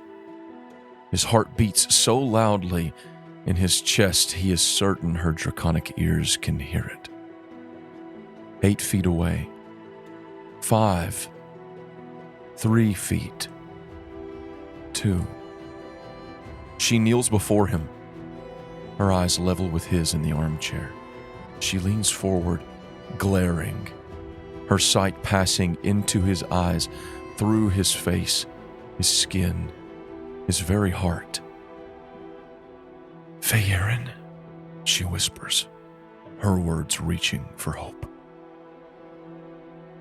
Dolania. She gasps, her dark eyes filling with tears, her hands covering her lips. It cannot be. My life, love. With a fervor almost too quick to see, they come together, their lips meeting, hearts melding. Tears flow down their faces, stark in their contrast. She kisses him deeply, her arms tightly bound around him. He kisses her lips, her cheeks, her forehead, breathing in the scent of her hair, the salty taste of their tears mingling together. They breathe, finally resting their foreheads against one another. I thought you would never know me again, she says, breathless. But I do know you, Dolania, Dimvok. I know you like no one ever has. And we will never be apart again.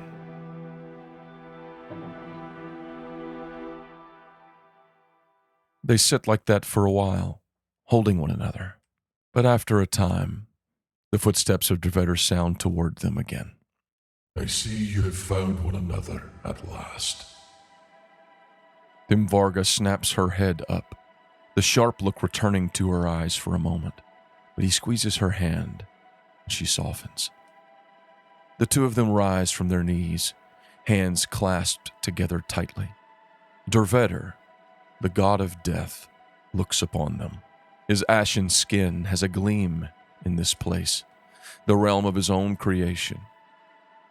I know that this reunion has been long awaited, Dimvarga. But I'm afraid we do not have much time. The shade looks at his life love. He is right, my dear. Time is growing short, and there are some decisions that have yet to be made.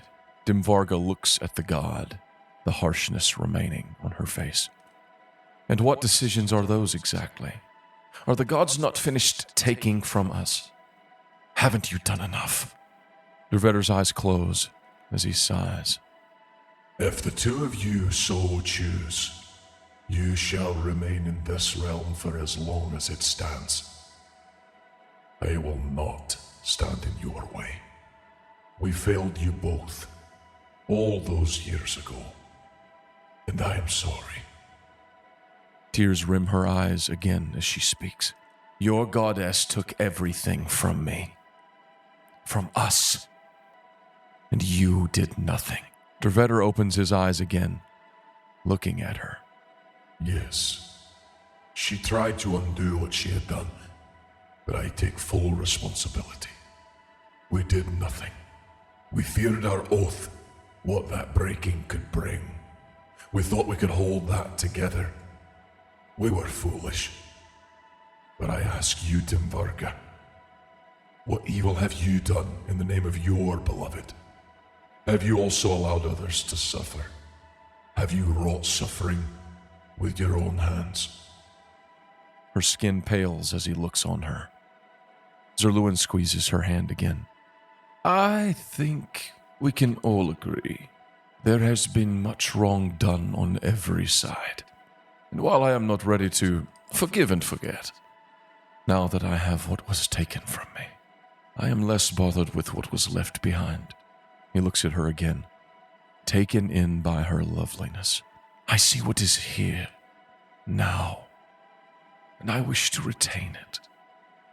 The world is ending, my love, as I am certain you know. Blackfire has stepped forth in full, and in just a few days' time, the new gods will stand against him. They have asked that we help. Oh, and I should mention that, as things currently stand, well... On that day, the day of his transformation, Zerluin was granted an Eternus. We do not quite understand how, and we did not know, although I think perhaps Atonia could have understood. Dimvarga, your husband, is a god. She cannot hide her shock at his words. Feyeren. She puts her hand on his face, and in that touch she can feel the power pulsing through him. Who knew? He is a god, and now the Crooked One is set to rise from his prison. His hidden son, the one you once served, Dimvarga, is preparing to raise the world of Monumi to the ground.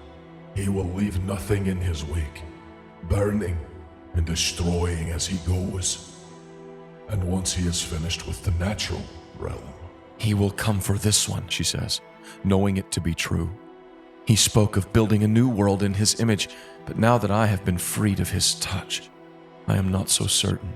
I believe he wants nothing more than the utter destruction of all living things. Yes, he desires to smother the light, to leave a creation where nothing follows but darkness. The three stand quietly for a moment, the gravity of his words settling on them.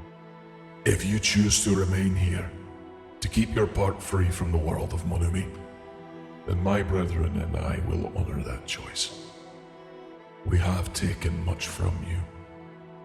Your autonomy is the least we can give in penance.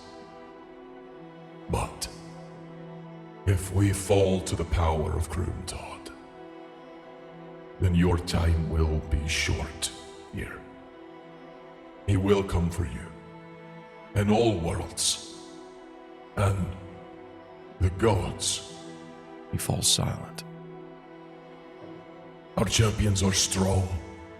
They will fight to the very end, but my time is over. Soon, I will join my beloved in whatever waits hereafter. Zerluin looks at the god, his eyes downcast. And what of Pelor? Prevalian? He meets his gaze. Our oaths are broken. Each of us has surrendered our Eternus, bound by an unbreakable word. Whether this battle succeeds or fails. The Shade looks into the eyes of his beloved. Gods, how could I have forgotten those eyes, he thinks. Leave us, Deveta, for a time. We have much to discuss, I think. Dervetter nods, departing once more through the entrance of Sinaean's hold. Outside, he looks up, far beyond the canopy of this place, a pocket home created as Sinaean's reward. The god of death sees the expanse of his realm. Time passes. The distance gleams, flickering like starlight. He sees the angelic creatures that shepherd these lands. He sees the restful souls of the faithful, the joy of loved ones reunited, the purpose filling the hearts of those who've passed on. He hesitates for a moment, looking up and far in the east beyond. A starlight glitters there, like another world in the distance. One he does not know, one he did not create. Something new, something unknown, something he can almost see. It burns, its light barely a flicker. Red, orange, and deepest green. He jerks as a hand rests on his shoulder. Your Highness? Courtliness? I never know how to address you all. Dervetter will be fine. You are a god now, after all.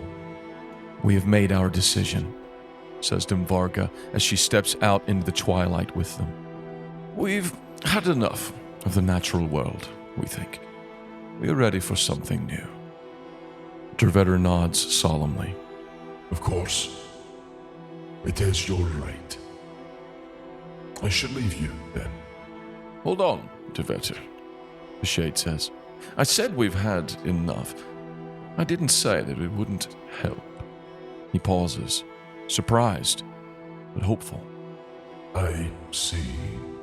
We have a plan, but we're going to need some help. I believe you know Jimalil. He once aided me, though I admit he bears me no love now. He can help us. Remind him, nothing is truly lost forever. The god nods. I will speak with him. He is the champion of my beloved. He will do what is necessary. And I think perhaps a couple others could offer some assistance.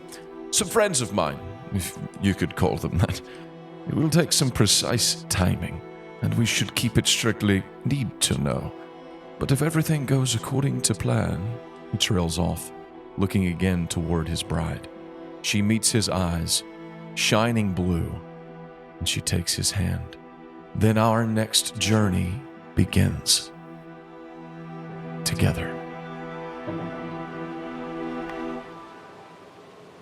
His long dark hair runs down his black robes lined with purple inlays. She wears a long flowing dress, also black. And on her head rests a thin crown. Their heads turn in the silence, their eyes locked on one another for a long moment. And then he turns again toward the crooked thing and speaks. Well, for a god, I'd say it lacks a certain divine beauty, wouldn't you, my dear? She grins the smallest grin, and then beholds the beast. For the atrocities brought upon this world, we have come to hold you accountable, Krimtad, Crooked Father. Oh no. Rap. And with you, the Black Fire, Sun, and Lord of the Hells. Yes, do business then. Your moment of terror and destruction simply cannot be allowed to continue. For the sins against Monumi, we have decided to hold you responsible. Normally, I'm not one to judge, but I'm afraid the time for deliberation has passed. Oh my gosh. The time for this disappointing finale of your comeback tour, Sebi. My darling, would you do the honors? He says, turning toward Dimvarga. He pulls apart his sleek black robes, exposing his bare chest. Placing her palm flat against his sternum, her long white fingers stark against his skin, she digs her nails inward. Oh, no. Turning her hand counterclockwise. And with a straining cry, she pulls from his chest something like a glowing, beating heart. The deepest purple. And Dimvarga, the shapeless, holds his Eternus. Oh boy. The beast roars, its muffled cries slowly climbing, raging against the imposed, slow silence. The shade, Zerluin, turns his head toward the new gods of Monumi. Here is your chance. I was never cut out to be a god anyway. It's time for us to move toward our next journey. Together, he says, his radiant blue eyes glowing as he takes in the beauty of his beloved. And the great beast churns beneath them. Strike true, champions. Jimalil, she says, her gaze falling on his. You know what to do. And remember, nothing is lost forever. Do it, Jim. Do it, Jim. Oh my freaking crap. Oh my gosh. At once, the silence breaks like shattered glass. And the black flame lunges up toward the two of them with all of its arms. At once, she spreads out in each direction, engulfing him with her great black wings. But the sharp points of its spearing tendrils pierce through her inky flesh, and she roars. With a bellowing cry, the shade grows, bursting out from her protective grasp with a flash of burning purple flame. He drives toward the hollow, bony chest of the beast, its enormous pyramid head writhing in pain as Dimvarga's razor teeth dig deep into its flesh. The purple heart hovers before his chest as he falls toward the beast. The champions, new gods of Manumi, taking your weapons in hand, flashes of green, gold, silver, and suddenly there is an echoing clap that rings out over the reddened skies as, in an instant, two figures appear just before the shade. Tormentvas, his great hellburner in both hands. And beside him, his phoenix armor marked with his own blood, Sir Vance Oftwall. Howler holds up the extended, deadly edge of the hellburner blade. Sir Vance raising the hellborn phoenix alongside it in the same instant. You never should have left the hells, oh god of mine. We're gonna finish what was started at your cursed tree. The two swing in perfect unison toward the twisted god before them, and his dark flesh is rended. With another clap of purple light, they're gone. And Howler's wings beating just behind Jimlil. Black power pours forth from the wound, crawling and boiling to seal it once more, but in the very instant, the shade flies forward, screaming, driving his burning Eternus toward the wound. And the moment his purple heart passes the wall of flesh, no one can see. But the shade, Nightwalker, Zerluin and Galad, Lord Captain of the Enorians, smiles. I am yours, and you are mine. Yes! The light is blinding, the sound deafening, as the eternal essence of a god is unleashed in an instant.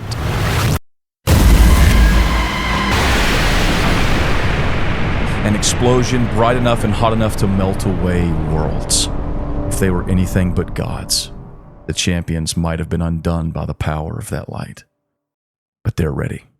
The flesh of the crooked one is spread apart, burning and trembling, and in that blast there is a simple, beating, black heart, eking forth a foulness beyond words. Blaze flying next to Kjord, and Mogert, and Jim. It's time to finish this. Flying forward, I'll just drop all my weapons and take the giant spear into all four hands. I run with him. Okay. And Yep. my idea is to hit the spear when he stabs it in, to hit it with my hammer. Blaze is gonna join in flying on this sucker. He's gonna get on the other side of Kjord and wrap his hands around it too. It's time. Let's end this. I think what Jim's gonna do is mind spike him. So Jim just casting spikes toward him, thrusting it in, helping drive the spear down.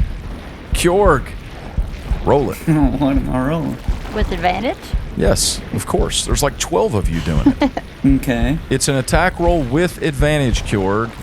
Roll me an attack roll with advantage. 14? Okay. Here we go.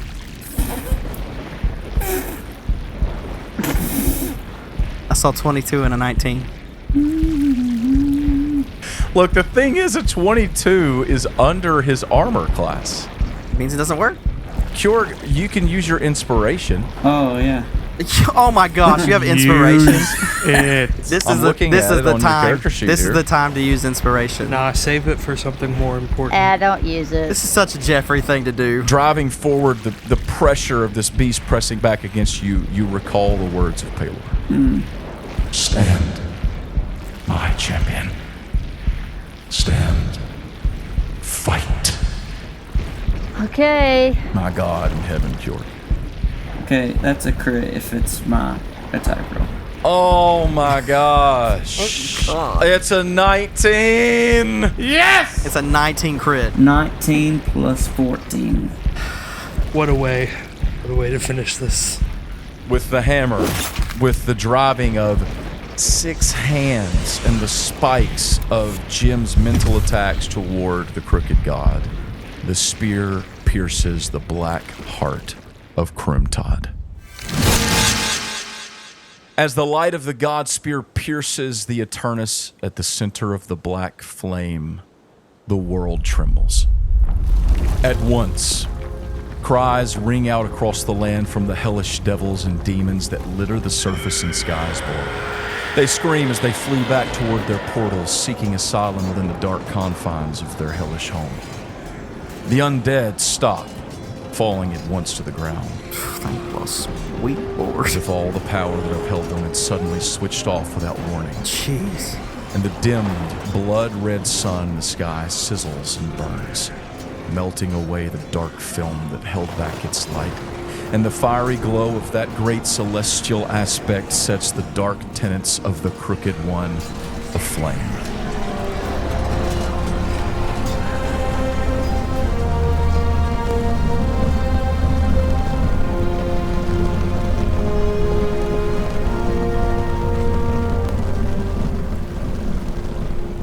The upright form of Blackfire, in his fell aspect, drops its great head. Black, inky essence leaks from the gaping wound as the beast melts into the air around you, where it's burned away by the golden light of Manumi's sun, the emblem of Pelor's light and hope. There was another, he says. Another, but not like you, sister. I do not understand. His many skeletal arms extend, holding forth the lifeless forms of the lovers. They lie in embrace, their eyes open, their hearts still. Provalian descends to them as the dark life force falls away around you all. You never understood, did you, brother? Father? Its great head nods. Yes. You never understood. But that matters no more. You have lost. You are beaten. We are victorious. And there is no turning back now. Blaze, you notice, as she says that, yeah, I do, that her cerulean light is dimming. No. She staggers, as if to faint. I grab her. You catch her. The twisted, black, inky form of the crooked god melting away in the light of the sun around you. As the essence of our Father fades, so will mine. But do not weep, my dear, she says, cupping your cheek in her hand, Blaze. He's crying. There is more yet to be seen, to discover, to know. This is an end, yes, but it is not the end. The path continues. Her eyes wide. I wonder, she says, her voice quiet, barely a whisper. I wonder. And in your arms, the light of Provalian fades from the world of Manu.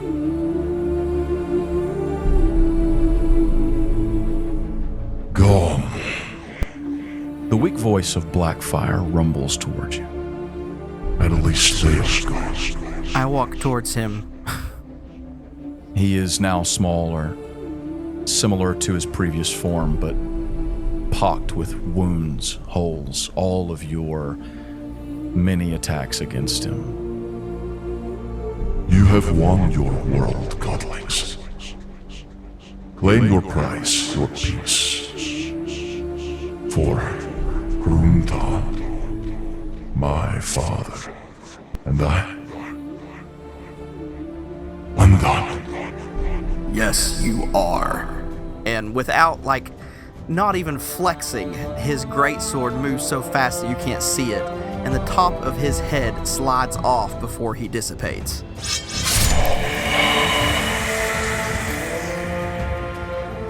As the gods stand skybound from their victory, the same sunlight that drove the chained god toward his dark prison burns away what remains of his corpse from this realm and all others where the light of hope still shines.